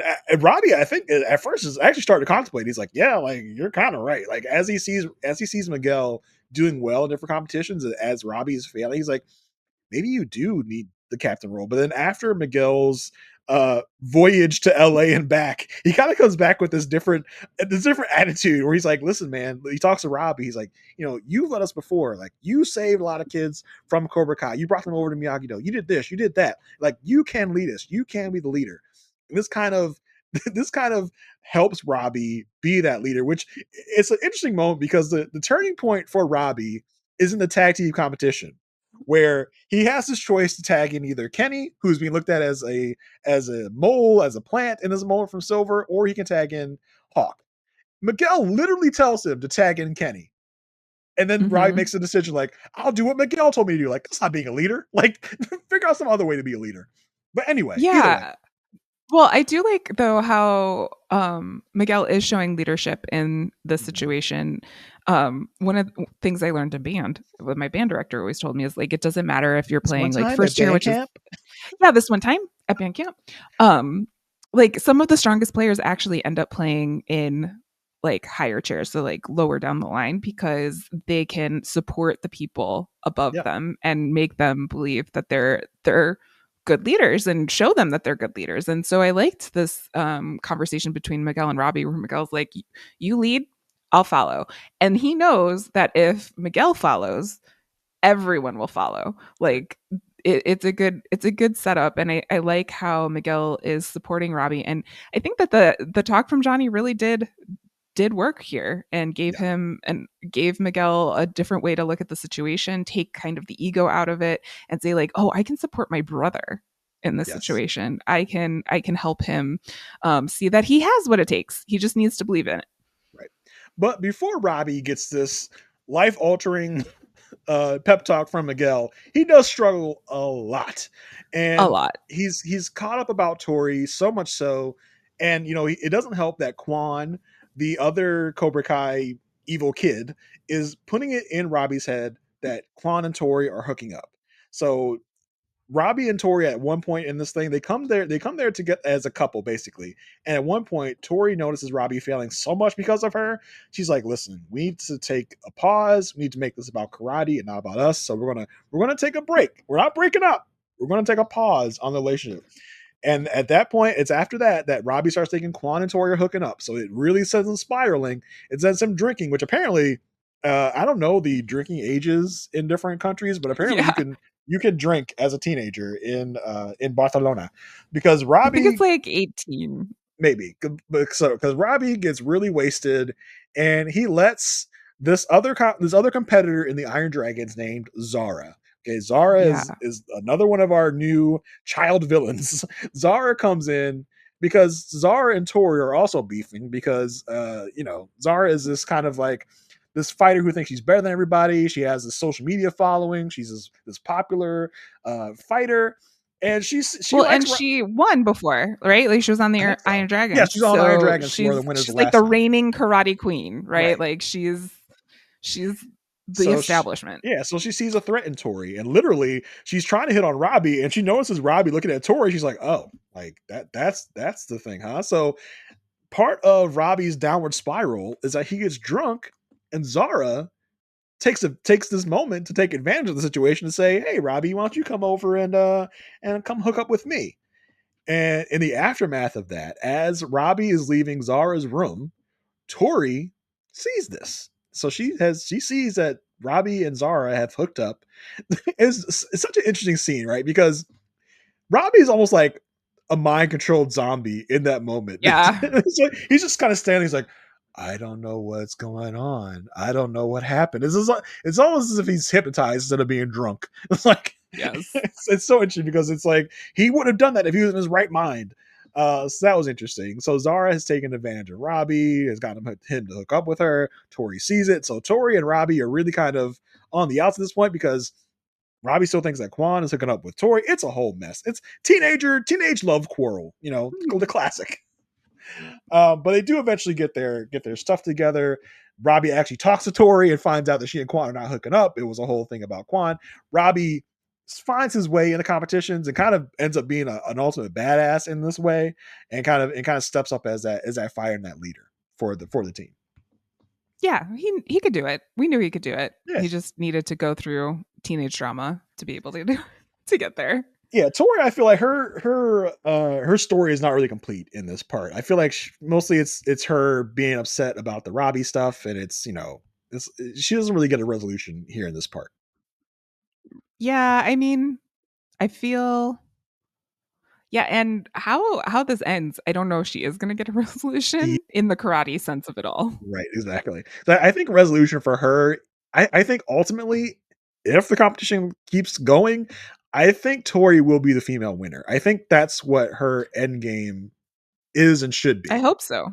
Yeah. Yeah. Yeah. Because Okay. first of all, like, whatever, Sam. But yeah. You're right.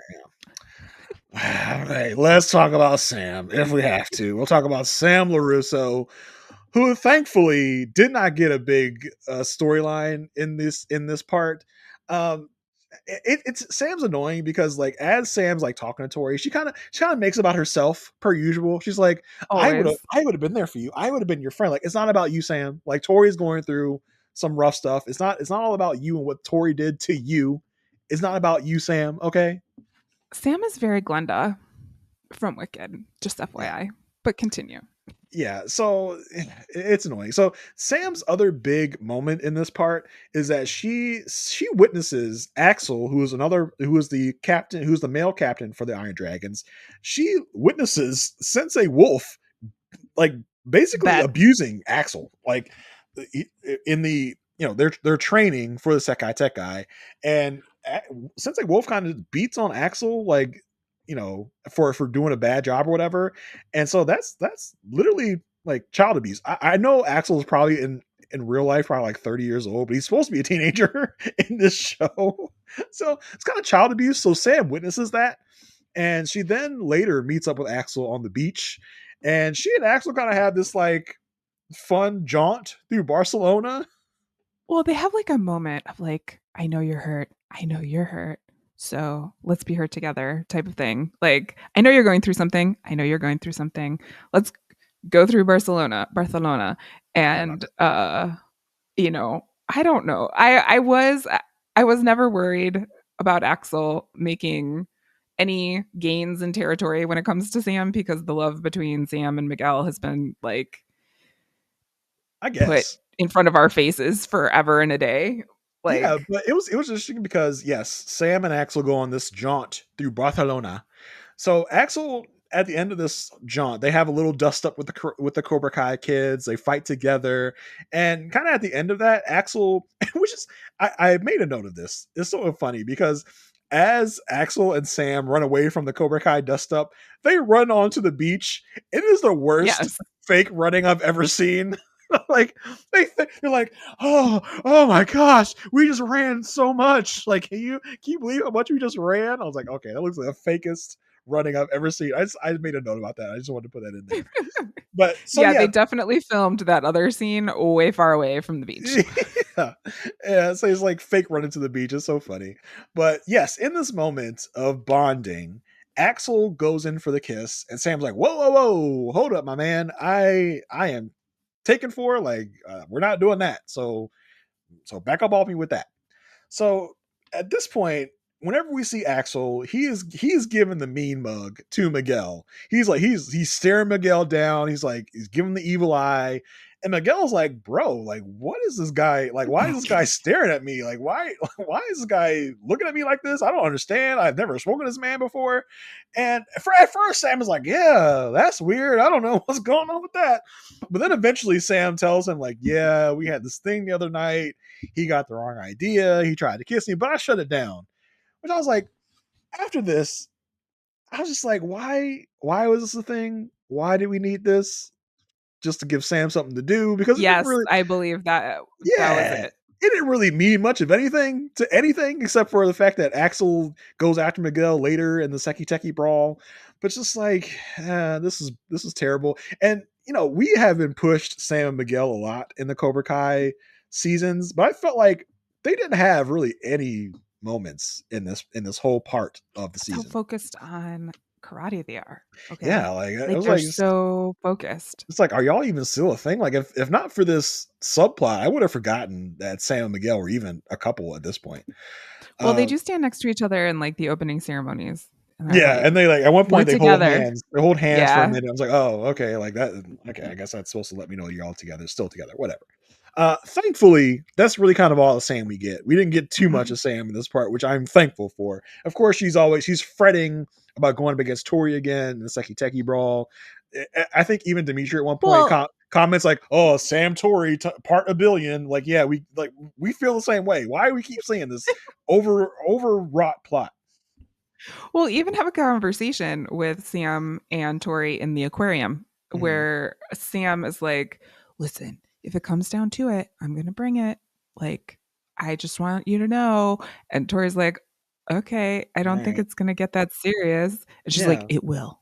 I was Yeah. like, okay, Yeah. All right, okay. Sam. Like, we get it. You're a big bad privileged valley girl. We understand. Yes, exactly. Um, let's get into some like the comedic relief of the children. Dimitri and Hawk, aka the Binary Bros. I love Listen, them. we left off with Dimitri and Hawk with Dimitri being upset at Hawk because Hawk is not choosing to go to MIT with Dimitri. So that's where they're that's where we come in with them. They're constantly bickering about the fact that Hawk's not going to MIT. Dimitri won't shut up about MIT, and Hawk's pissed that Dimitri won't shut up about MIT. So they spend a lot of the first part of this part of episode just bickering back and forth, getting on each other's nerves. So much so that at one of the competitions at the Sexy Texy is basically a part where you have to knock people off a platform. Dimitri accidentally knocks Hawk off a platform. It's a whole big thing.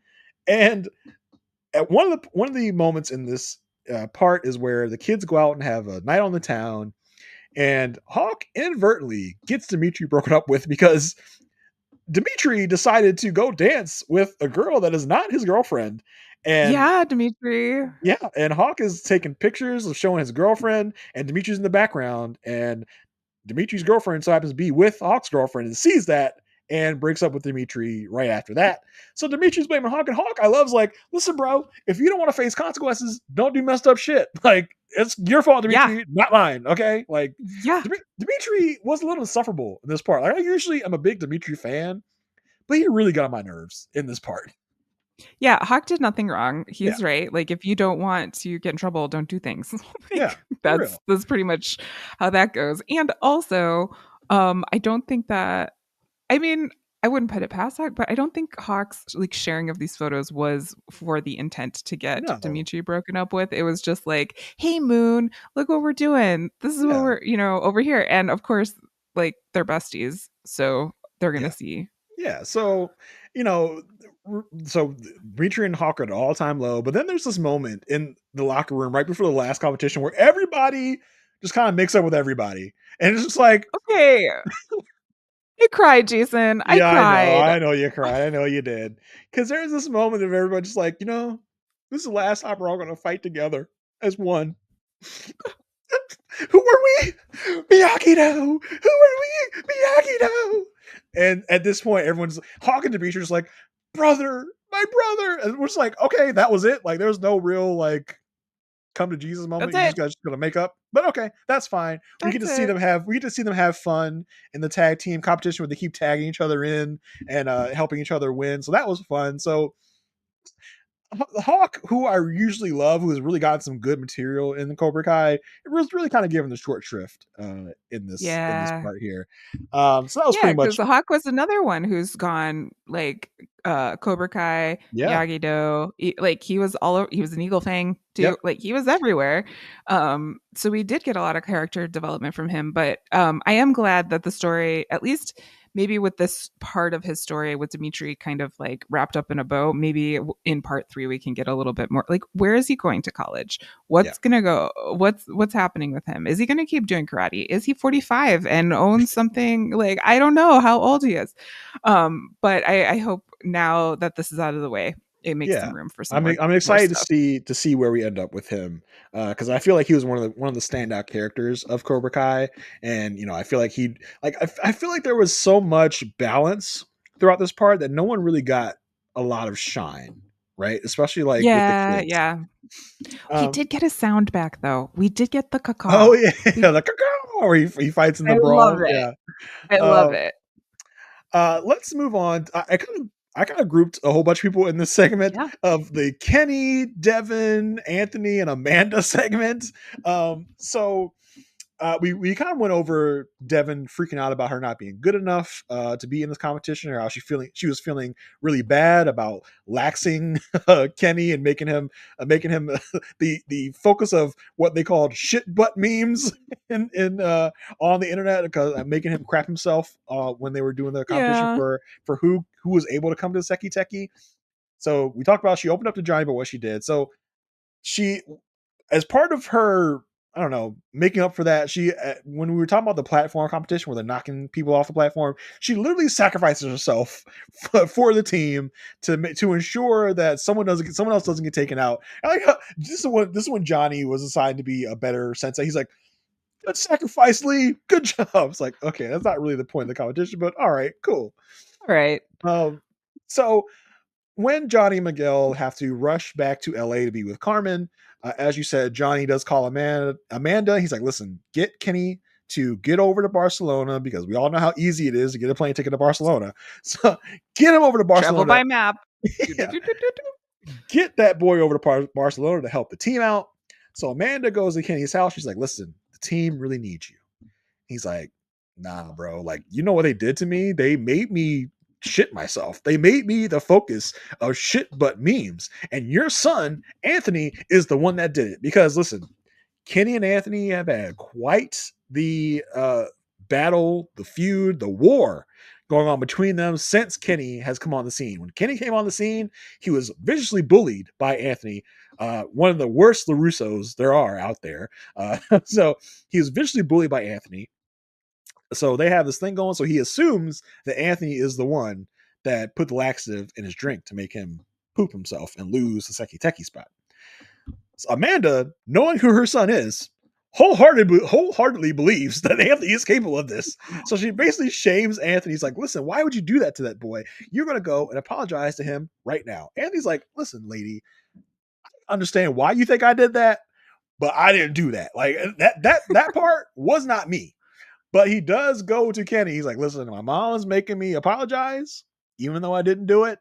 He does say, listen, I know I've done a lot of stuff to you. So, kind of to make up for that, even though I didn't laxative you, I am willing to laxative myself, to make myself the new shit butt. So, the attention is off of you. Okay, can we just like that was a jump, right? Like that was a huge leap. He didn't have to go through all of this. Like, and also like there wasn't a lot of content in the first part between Anthony and Kenny. Yeah. Like they weren't great friends. They weren't like anything like that. So like when he's like, I will laxative myself, I'm like, is this because your mom told you it's about the tournament and you're like doing this for your dad? Like I don't know where the Yeah. motivation is to go Yeah. that far. It's It interesting. is funny. It's funny, Yeah. It's but funny. It's a funny moment. it's not necessarily something I believe Anthony is doing for the right Yeah. reasons. Yeah, because Anthony at first comes up to Kenny. He's like, listen, like, I didn't do this, but I got to give this fake apology because my mom made me, which ends up with him and Kenny actually literally fighting. Where Yes.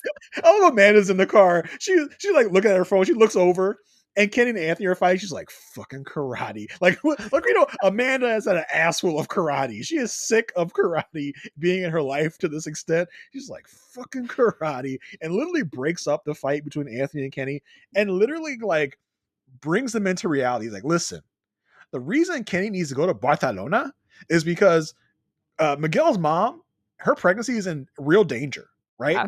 Yeah. Yeah. So you guys need to get your shit together because this whole little squabble you guys are having is way lesser than stuff other people has going on in the world. So this kind of gets them to calm down.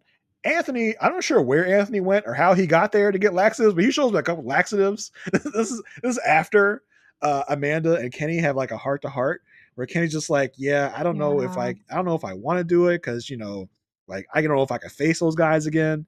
And Amanda's just like, listen, you are Kenny Payne. Like you have picked up karate faster than anybody have ever seen it, and I've seen a lot of people pick up karate. If you can do that, you can face them again. You can go and prove it. So this kind of gets Kenny to be like, all right, like, yeah, I'm willing to go.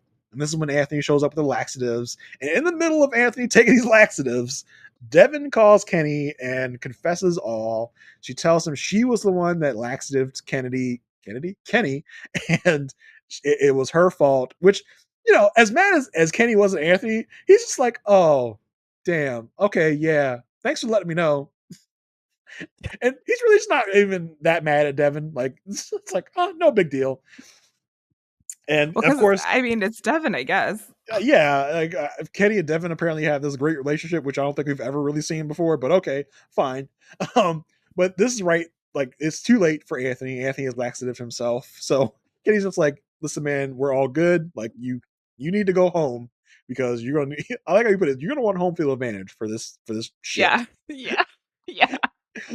So that was fun. So I think the Kenny and Anthony beef has officially been squashed and done. I Thank don't know if God. Thank God. yeah, we don't need to reference it again. I don't think in the next part. So hopefully that's all over and done with.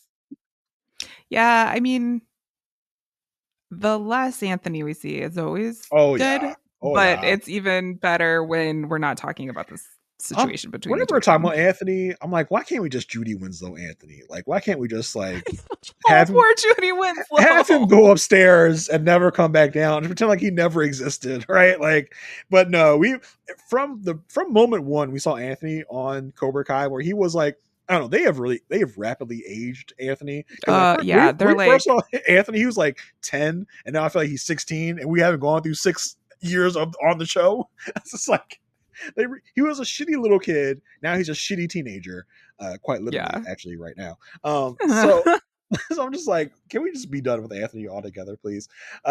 We do see that that Amanda is throwing a party to watch the Sekai Tekai fights um, Yes. at home. That's the last we see of Amanda and Anthony on this part. But no, where is Penis Breath and where's the black kid? Those are two kids we were missing from the Oh, uh, yeah, yeah, yeah. The kid, yeah. yeah, from From the they were in the really first part yeah, because they didn't get to because go they to got a Seki different Teki. name. Yeah, well, I forgot what his name was, but I totally forgot. yeah, we didn't see them. We saw Bert and we saw one of the other kids, but the other two kids that don't get enough screen time were just totally absent. I guess they didn't Yeah. feel like being on there for like literally 10 seconds. They're like, no, we'll pass. We're good. You're not gonna make us part of the Seki Teki crew. We're not showing up. But I feel like that was all the characters that we kind of went through. I did want to Yes. kind of Yes. go through the Sekai Tekai because that was a Yeah, let's do it. whole big part of this part, right? Because that's what this whole part's about. We get to the press conference, the opening press conference, where we're presenting everyone there. We present the captains. The first event we get for the Seki Teki is protect the captains, right? This is about Which your mind, you know where it's going. Protect mhm, the egg. protect the Protect egg. the egg. We Protect got the to egg. protect the And egg. that's where we go. And Tori, being on Cobra Kai, she's like, listen, I know what they're gonna do. Like, I know they're gonna protect the egg, they're gonna form a circle around the captain. So what we gotta do is we gotta pierce the front line and go right after the captains. Be aggressive is basically her thing. Like, go out there before they can even circle up, break them up, and get the captains. And that works perfectly. Miyagi No gets their ass handed to them, and they lose in a devastating A fashion lot. immediately. Um, Yeah. and Cobra Kai kills it, and then they gotta go up against the Iron Dragons. And we've talked about the Iron Dragons a bunch. Zara and Axel are the captains. Basically, the Iron Dragons are just like, listen, all of our pawns, we're just gonna tap out because we know our captains are awesome. It's They two, are like a bunch of red shirts, like that, like mhm, from Star Trek. Like yeah, they're just like, okay, we're here. We're just here to like fill the screen, yeah. but these two people are really going to take over. So it's the two captains against three Cobra Kai members, including Tori and Quan and some other red shirt from Cobra Kai. And the captains from Iron Dragon easily take out Cobra Kai because we have to establish Zara and Axel as badasses. Listen, I looked up some behind the scenes on Cobra Kai's behind the scenes videos. Zara Ooh. Zara is a real one, and they keep pushing me Zara videos, like the actress that plays Zara. She's an actual like martial arts expert. Oh. They keep pushing me videos of that on my timeline, and first of all, I ain't mad at it. Keep giving them to me. Um, Zara, woo. But yeah, she is a legit badass. And I think it's so interesting to kind of tangent for a second. It's so interesting that they have decided to actually get like real martial artists, like Quan, real martial artist, Zara, real martial artist, against these actors that aren't martial artists but have these amateur karate moves going on. Like when we see Quan and Zara doing their thing, and then we see our our actors doing their basic karate, just like, oh yeah, we can really see the deficit here, the gulp of like the actual expertise of these people. It's just so funny Yeah, to I me. wonder if they were consultants on Maybe. previous seasons and they were just given their time to shine in front of the camera. Yeah, I just think it's so funny when we see people that actually know what they're doing, and then Yeah. then Yeah. people like Sam, who listen, I don't want to throw a lot of shade to the Sam actress, but boy, She's they no Tori. yeah, she's no Tory. So interesting. But yeah, so yeah, we have to establish Axel and Zara as the real deal, so they have no trouble taking down the rest of Cobra Kai. So that was the first Yeah. event of Sekai Tekai, where when Zara drops Tori, this welcome to Barcelona, bitch. I was like, oh, okay, like I didn't know we were in the OC all of a sudden. So funny. Um, Karate, like it just like comes with, like the virus of karate comes with that. Like yeah, that that that that bra- yeah. that bravado of just like Yeah. just ultra Yeah. like adrenaline, like welcome to Barcelona, bitch. It's like Yeah. so yeah, we get like in a montage of karate where we find our Miyagi Do people are really not doing great, and our Cobra Kai and Iron Dragons are all thriving. The next event we kind of focus on is a platform event where each individual person is on a platform against another person from a different dojo, and they got to knock someone off the platform. Cobra Kai, I'm sorry, Miyagi-Do struggles under Johnny's leadership. This is when Johnny is by himself. Miguel does Mhm. score. Miguel's the only one to score a point, but Johnny is so focused on the standings that he doesn't really give Miguel the time of day, which upsets Miguel, which we did talk about a little bit. We have it felt like they couldn't really come up with a lot of original ideas. Of like, let's do the platform again, but this time higher up in the air, and it's 2-on-2, where you kind of got to go through your whole dojo, and the last person standing from the last dojo is the winner. Blah blah blah. There are a lot of screw ups. We talked a little bit about it. This is where Devin sacrifices herself. This is where Robbie, another one where Robbie is too focused on Tori. He gets taken down, and Miguel goes out there and he basically wins the whole thing for Miyagi Do on his own by taking on two people at one time and knocking them off the platform. He wins it for them. This is really where things start to turn around a little bit. Another event. This one is a tag team competition where I thought this was done really well. Where you're one dojo against the other. You fight each other. You can tag each other in and out. And the first match it's the best of three matches. Miyagi-Do's first match goes terribly. They don't trust Kenny. Kenny has just come over from LA. They don't trust him. They think Poor maybe Kenny. poor Kenny. He can never get a fair shake. They think Kenny might be a silver mole because hey, Kenny's He back. was. He was a silver guy at one point, so we're not trusting him at first. This is kind of where Robbie, takes up for his accountability. He's like, listen, I am the issue here, so let's get in there and win. Kenny comes in clutch in the second match, wins it for Miyagi-Do because Robbie tagged him in when no one else wanted him tagged in. Robbie did the thing and tagged him in, and Kenny wins that second match for everyone. This is where we get the locker room moment where like this is the last time Hi, we're gonna Greg. fight together. Blah blah blah. Let's do this for Miyagi-Do. In the third match, this is where our people are just a well-oiled machine.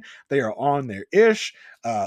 Dimitri and Hawk have made up. They're tag team each other in. Robbie is kicking ass. He is the one that takes out Quan from Cobra Kai, and this is where Miyagi Do eliminates Cobra Kai from the competition. So we think, Yeah. yeah, Well, I think that a lot of this also happened so that I know I say like I cried at the scene, but I really did cry at the scene. But also, it shows that like the kids were in charge of their own like motivation, yeah, their own energy, things like that. Because even like Danny and Johnny come in and they're like, we had this whole speech plan, mm-hmm. but like you took care of that. And so they realize that like they have this, even though they put a lot into the mentor sensei relationship, like at the end of the day, they're the ones on the mat. And so Yeah. I think they really like came together in that moment and that changed the tide for the entire competition. Yeah, this was really like the third tag team match. Was really kind of like I felt like one of the better karate moments in this part of the I season. do. Yeah, I think like the whole like Sekai Tekai was a great showcase of karate production. Like Mhm. I hats off to the entire production team and making that happen.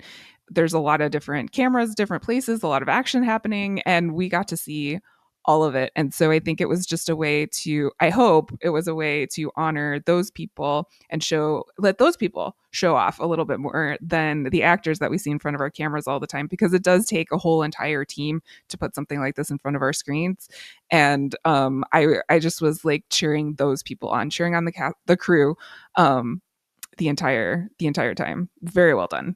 For sure, for sure. Yeah, like I said, this is the moment where Miyagi-Do is able to totally eliminate Cobra Kai from the Sekai Tekai competition, because we're now in the elimination stage where if you lose, you go home. Since Miyagi-Do defeated Cobra Kai, then they're done. They're over with. And one of the standout moments for me was when they beat Cobra Kai, they sent him home. Daniel's like, "Congratulations, Johnny, you finally beat Kreese." And Johnny's like, "You mean?" He's like, "You mean we finally beat Kreese?" And Daniel's like, "Well, actually, I beat Kreese my first time going against him, so this is kind of a you thing." And Johnny's like, "Don't make me beat your ass." Like, I cackled literally. I was like, that is such a great way to call back to the first Karate Kid, to make us remember, like, yeah, like Daniel beat Kreese with Johnny in this first like Yes. tournament, and it's like so funny where Johnny takes offense. He's like, "Oh, you asshole! Like, why'd you have to remind me of that?" I thought it was so funny. I literally laughed out loud at that moment. So yeah, our Miyagi Do is going to the semifinals. Cobra Kai is out, but then we find out our guy Gunther has called everyone together and let us know that the Russian dojo, of course, it's the Russians. Of Of course course it it's the was. Russians. We find out the Russians are taking PEDs, so they are eliminated from competition. And who gets to take their place? None other but Cobra Kai. So they're back in our lives Cobra again. Kai never dies. Cobra Kai, which you had to know that was going to be when Cobra Kai got eliminated. I was like, okay, well, how are they going to get back in the competition? Because we know that Miyagi has to face Cobra Kai in this thing. So Cobra Yep. Kai's back in. Our heroes are pissed. They're like, oh my god, why does it always come down to Cobra Kai? Why do we have to face Cobra Kai again? This is the moment where and we get the semi matchups, and we find out that Sam's going to fight Tori in the semis, and I love Dimitri's like, oh my god, here we go, Sam and Tori part of a billion. I'm like, yes, yeah, Dimitri, I hear you. Like, I feel the same way. But also, that is what happens when you do not have a lot of women in these True. type of situations. There's only so many combinations you can make. Like, of course, it was going to happen. But also, of course, it was going to happen. You know what I mean? Like, Yeah. there's both sides to that whole thing. We only have literally three That's women it. characters we could follow: Zara, Well, Tori, and Sam. don't forget about I just forgot. Oh, Devin. Sorry, Devin. Forgot about you. I was like Darla. But at this point, Devin has taken herself out of the competition. So we're like, all right, Devin, how great even were you? Yeah, yeah, yeah. But So yeah, there's not a lot of choices for this matchup. yeah, and this moment was really interesting because at this point in this part of things, both Daniel's freaking out about Miyagi, and Johnny is freaking out about Kreese being back in his life, and Johnny's like, I cannot get rid of this Kreese guy. He keeps popping up, and so they're both really in their heads about their different situations, and neither one of them are really paying attention to their students. They're just kind of like in their own drama. And at first, Exactly. Chosen's like, listen, guys, like, get your head out of your ass, or I'll do it for you. Like, you gotta, I'm gonna warm our students up while you guys figure out your ish.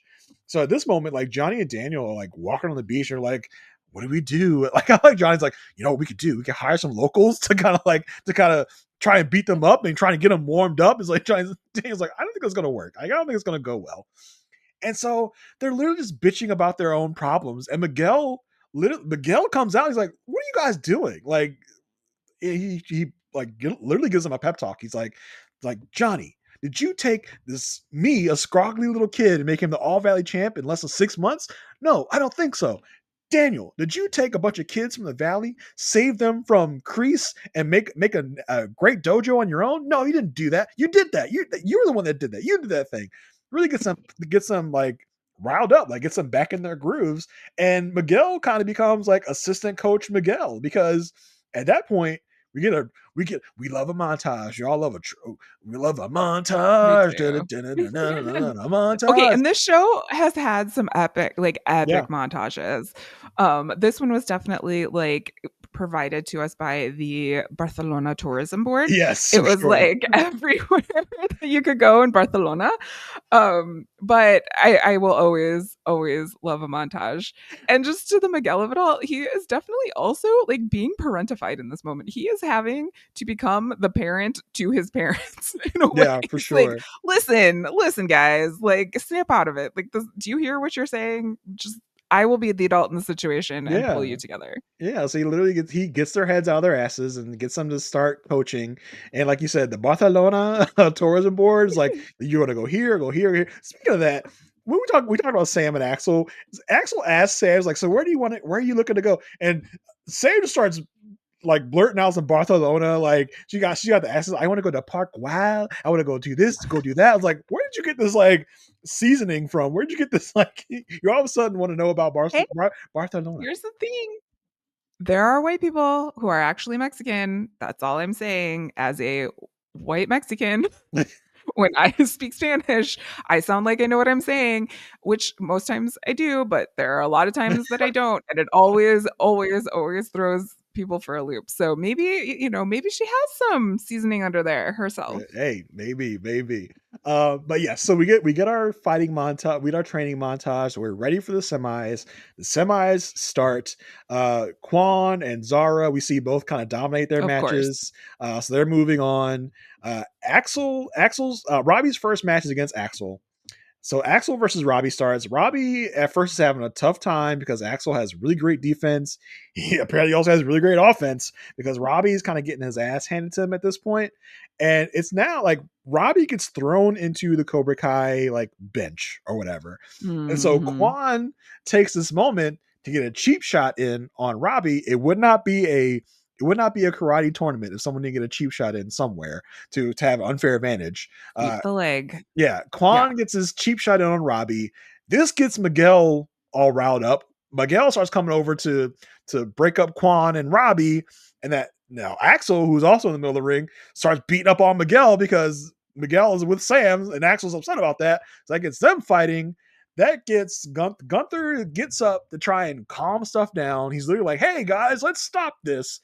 And wouldn't you know it, the Russian dojo sensei sucker punches Gunther, knocks Gunther Mm. out because he's mad because Gunther eliminated him because of the PEDs, literally knocks Gunther out. This it just ensues chaos. Everyone Okay. now the brawl is broken out. Okay. I have to credit my sister with this. Have you ever seen this happen outside of the valley?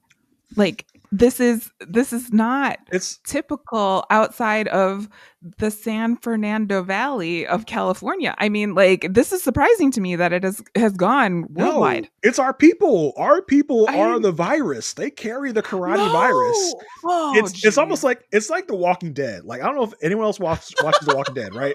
But like our band of people, whenever they come into a civilization that's just doing fine, they're like, we're all good here. Whenever our characters come into the scene, all hell breaks loose. Like the civilization now has a problem. Everything starts going to hell when our people show up. It's just like the Cobra Kai, the Miyagi Do people. As soon as the Miyagi Do people show up, they infect everything with their It's virus. like you can take the karate out of the valley, but you can't take the valley out of the karate.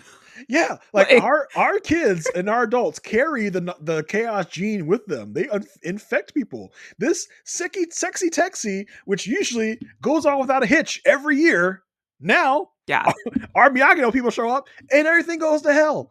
So Like everyone is fighting everywhere, like on yeah, every level of the entire room. yep. We've got a fight over here, a fight over there, a fight over I here, don't a fight over I don't there. know if they couldn't clear the music, but the fact that like everybody was kung fu Yeah. fighting wasn't playing during this whole thing is a travesty. Because yeah, we get all like so.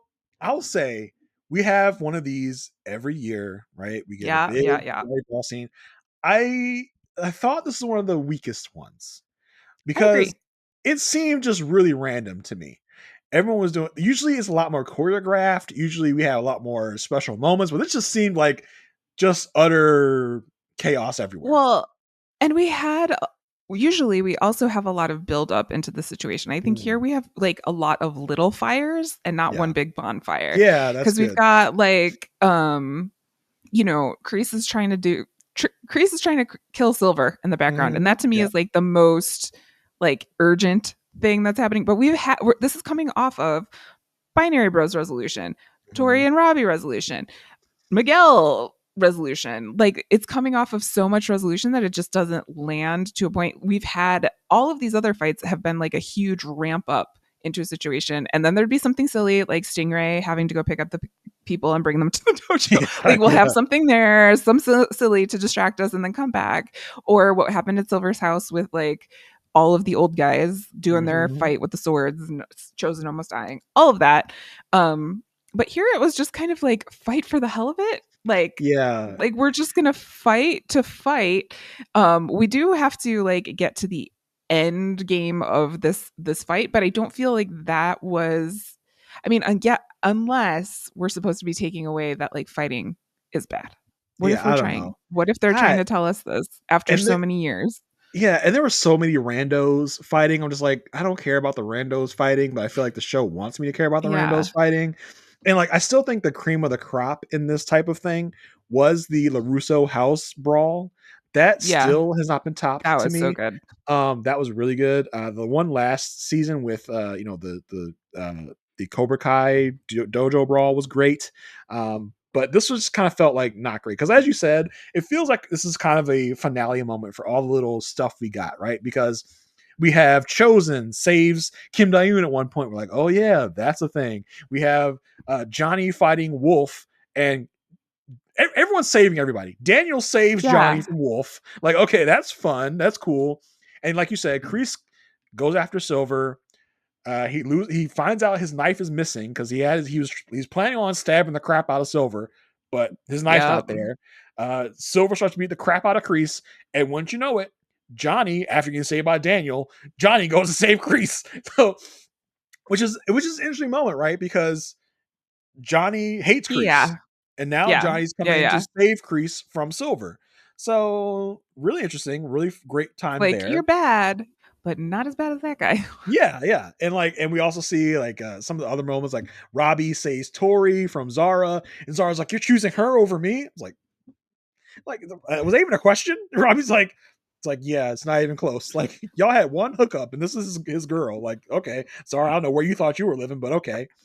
And then Sam saves both Robbie and Tori from the other Iron Dragons people. I'm like, okay, cool. Daniel fights the Cobra Kai guy who I still don't know his name. Still don't remember his name. Yeah, Which is yeah. just like okay, sure, if you needed that, fine. I was like, Um, why are you here? yeah, Like, right. where did you come from? Yeah, and Sam tries to save Robbie from Quan, but Axel steps in for Sam's honor, starts fighting Quan. Quan sees the knife that Silver dropped, and is like, oh, not Silver, the one that Kreese dropped. Is like, oh, Grease. a Yeah. knife, cool. He grabs the knife. He's still fighting Axel. He's planning on stabbing Axel with this knife. He unsheaths the knife. He's planning on stabbing Axel with it. He goes to kick Axel and then stab him, I guess. But Axel gets the best of him, kicks him, makes him fall on the knife. Quan falls on the Yeah. knife, has a blood curdling scream. Which Quan everyone in the entire facility can hear because all of these fights are happening all over the place, but the simultaneously scream everywhere. can hear everywhere. Yeah, the scream stops everyone in their tracks. No matter what anyone is doing, they all stop. Like, what? What's going on? Huh? And of course, Daniel has to be the one to look over. Quan, because Daniel sees Quan grab the knife. He's like, Quan, don't do it. And of course, Quan doesn't listen. And Daniel comes over. He's like, oh my God. Pulls Quan. Quan is dead. Quan has the He's trademark like, blood out of his mouth. Dead. yeah, legit dead. And this is like the first time since, well, that we know of in the Sekai Tekai that this has happened outside of what happened with Mr. Miyagi. Mhm. So, Well, oh, Gunther said was like, yeah, back in the day, these used to happen sometimes. Like, this happened a couple times, but I don't think anything like this. Like, not like this. no one's trying to stab or literally murder someone. Um, but yeah, so Quan is dead. I think this is a big moment for Cobra Kai because this is really kind of This our first death. right? Like, Well, and I think it's like it puts the question of what is all this fighting for yeah. into the forefront because it's like someone died. Like yes, we joke a lot about like karate being a virus in the valley and like the only Hmm. way to solve a problem is through karate and all of this stuff. But that's part of this universe is just being that ridiculous of like, no, I can't solve a problem by having a conversation. We have to fight it out in some sort of way. And I think this is the first time there's a real sobering moment that gets people, including the audience, because I was like, what does this mean? Like, what Yeah. does this mean for the outlook of like karate in the valley? Like, what is going to happen going forward? And it's a realization of like, okay, like we've maybe taken this too far. Like we Yeah, have exactly. we have gone way off the deep end here. This is supposed to be like a karate tournament. We're all supposed to be having fun. Like this is a like what are we doing here? We got people literally ready to kill each other. Yes, Yeah. Quan was is crazy. He's a separate kind of crazy, but like we have gotten ourselves to a situation here where this is supposed to be like a fun thing. We've turned it into something else. So like literally, no matter what anyone was doing, everyone stops, comes to the middle of the thing, like Silver, one of the most evil people we've ever seen, has this concerned look on his face, like, oh my god, a child is dead. Like I just think like really just kind of brings everyone back to reality of like, forget all of our vendettas, squabbles, whatever's. Yeah. A Yeah. child is Yeah. dead here. Yes, he was the worst, shittiest child, but he is dead. He's dead. Yeah. I Yeah. thought I Yeah. thought it was weird that it all came down to Quan versus Axel. It's like, okay, like Oh, I don't think they could put this on any of the characters that we know and love. Could you yeah, imagine if it was yeah, Hawk that killed someone, or if it yeah, I was get it. Dimitri, or if it was like somebody like that? And also, um, you know, they're not going to give it to Zara because she's a girl. So it had to have Yeah, been stupid Axel. girls. Yeah, it had to have been Axel. And they've been setting Quan up as like some sort of vague villain this entire time. Like we just Yeah, knew we weren't supposed to like him. We didn't really hmm know why. I don't know anything really about his backstory. I they just know gave that that he thinks boy he's the best they gave that and boy no he's development. They gave that boy no development yeah, whatsoever. like he can kick really high that Hmm. you know these are things that I know about him. But I so it had to be someone that we quote unquote didn't care about Yeah, for it to be, but all we have to see all of the characters that we do care about respond to this but I bet, situation. but I bet in part three we will care about Quan because we'll hear about Quan's backstory after he's Oh my dead. god, what if Quan is like a cousin of Miyagi? Oh my god! Oh no! Oh my god! But listen, we'll hear about Quan's terrible upbringing. We'll hear about this and that because We we will, we now that will. he's dead, we want to care about Quan, right? Yeah, Now that he's exactly. gone, we need to care about him because everyone's gonna.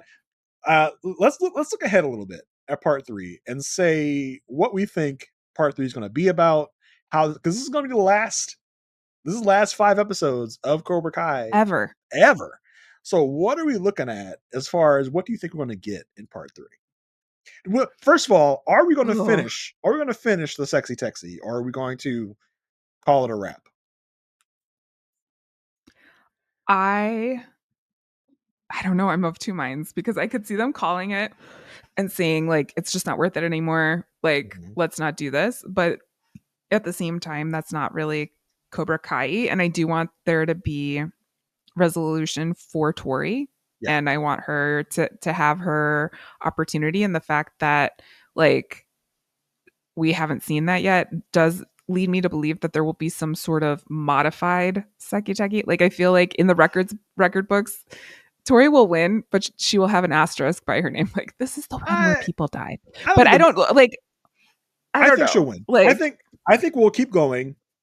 Maybe like in memory of Quan, or they'll say some flowery bullshit and be like, "We got to keep going for the sanctity of the sport," or blah blah blah. So the Sekai Tekai. yeah, we'll keep it going.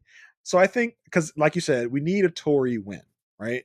We need a Yeah. Tory win. I think Robbie's gonna win. I think that's just like that's just gonna happen because that's Yeah. feels It right. should happen. That Yeah. feels like what's gonna Exactly. happen.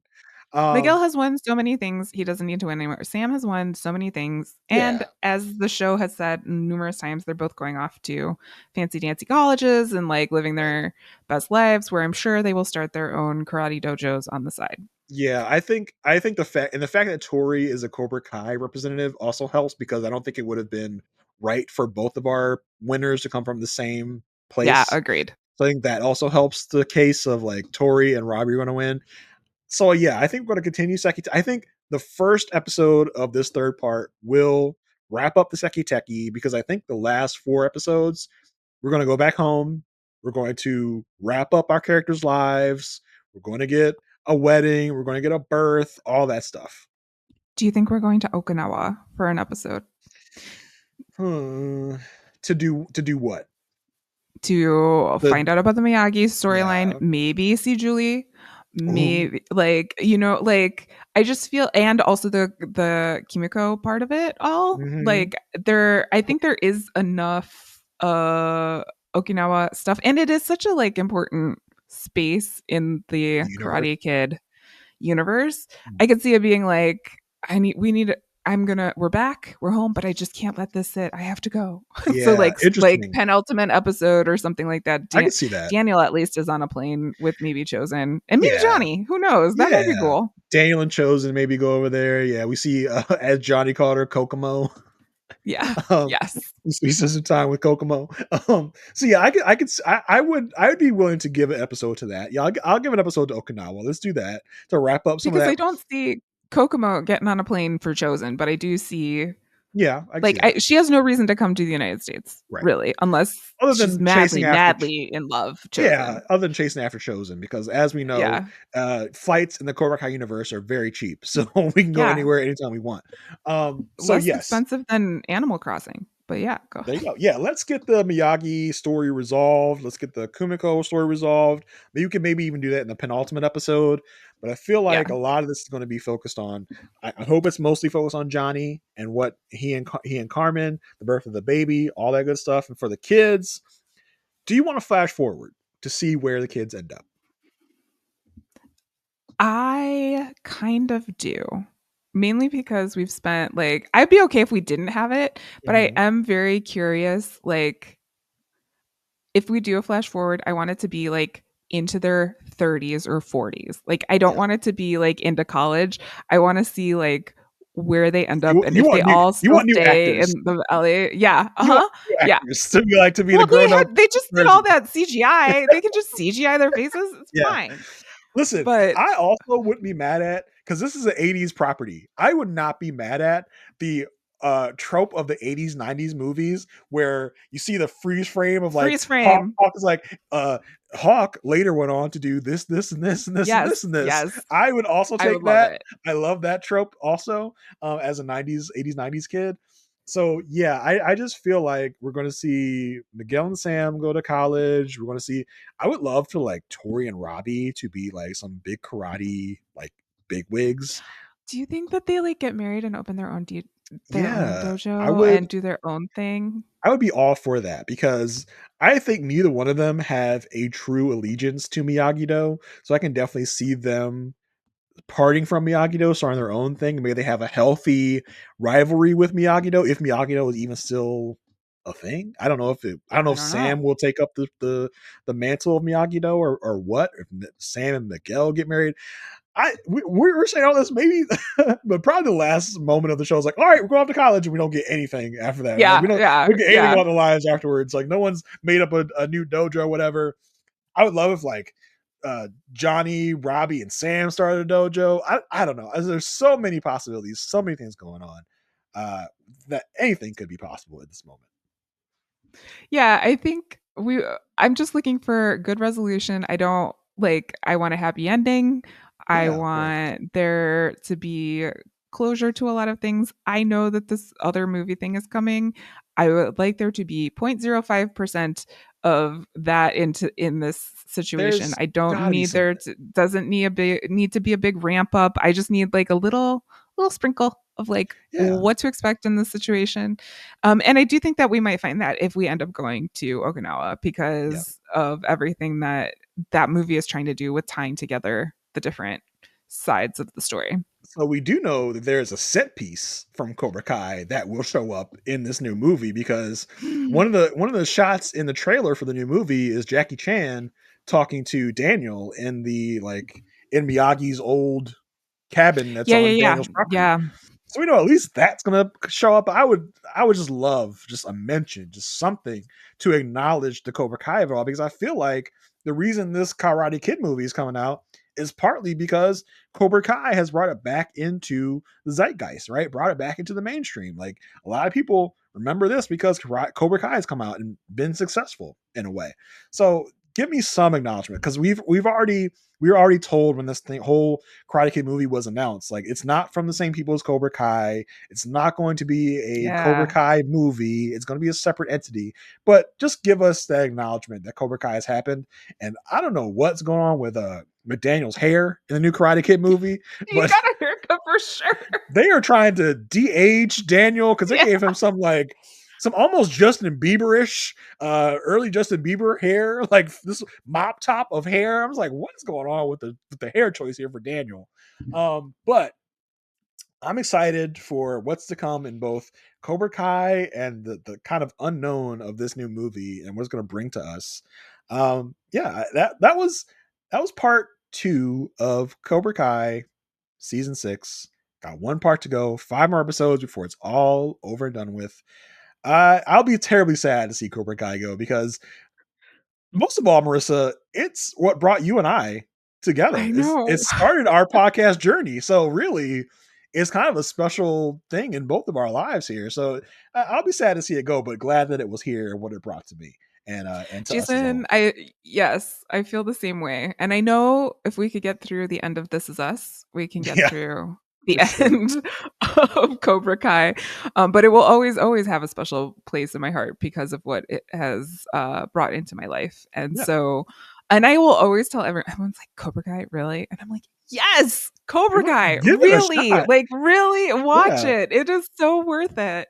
By now, if you're at this point in the podcast, you yeah, yeah, hopefully have watched it, but yeah. I still feel like it's I will always champion the show, not only, for what it gave us, but also for what it is, because it is worthy of a watch for sure. 100%, 100%. And you better believe, whether it's on the Good Pod or another platform, we will be talking about Cobra Kai We Part will. 3, Season 6. So be on the lookout Yes. for that from us. If you were coming here expecting Good Wife coverage and you stayed here for this whole almost 2.5 hour podcast, we salute you. We love you. If you came here because we promoted it and you came to check out and you listened before to our other Cobra Kai coverage or wherever that was, and you came back for this, we love you too. We appreciate Yes. you. And let us know how you felt about our coverage, how you felt about our opinions. If you have any other opinions, we would love to hear from you. If you want to get in contact with us in general for anything, the goodpodfeedback@gmail.com is the way you can do that. You can find me on a couple of different platforms. I'm still perusing Twitter at JAYR1085. I'm also on Blue Sky at JR33D. Marissa, can you tell people where they can find you? I can, but Jason, I do need you to just maybe Twitter is like Cobra Kai and you just need to like step away and you just need Twitter to is a leave. virus. Twitter is literally Yeah, a just to virus. be a little bit better. You can find me on Threads, Blue Sky, and Instagram at It's Me Marissa G. And yes, that is where you can find me. Yeah, because Mark Zuckerberg is so much better than Elon Musk, but whatever. Well, No, no, they're bad. They're both bad. They're both bad. They're both bad. But one says some things out loud, and true, true, true that. If it helps, I still have Twitter as the app. I've never upgraded to X. I oh, refuse. yes, yeah, I did the same thing. And then my phone wanted to change the icon, and I was like, no, it is It's staying always as Twitter Twitter. is always trying to update the software. I'm like, nope, cancel, not updating. And it still kind of works. I can't do a lot of stuff because I haven't updated the app, but it still works. Either way, yeah. Let us know what you thought about this. If you are a Cobra Kai fan, or if you just new to Cobra Kai, let us know. We Yeah. would love, love, love to hear from you. Um, Listen, until next Cobra Kai pod, this has been Jason and Marissa, your Cobra Kai experts here. Till next time, stay good.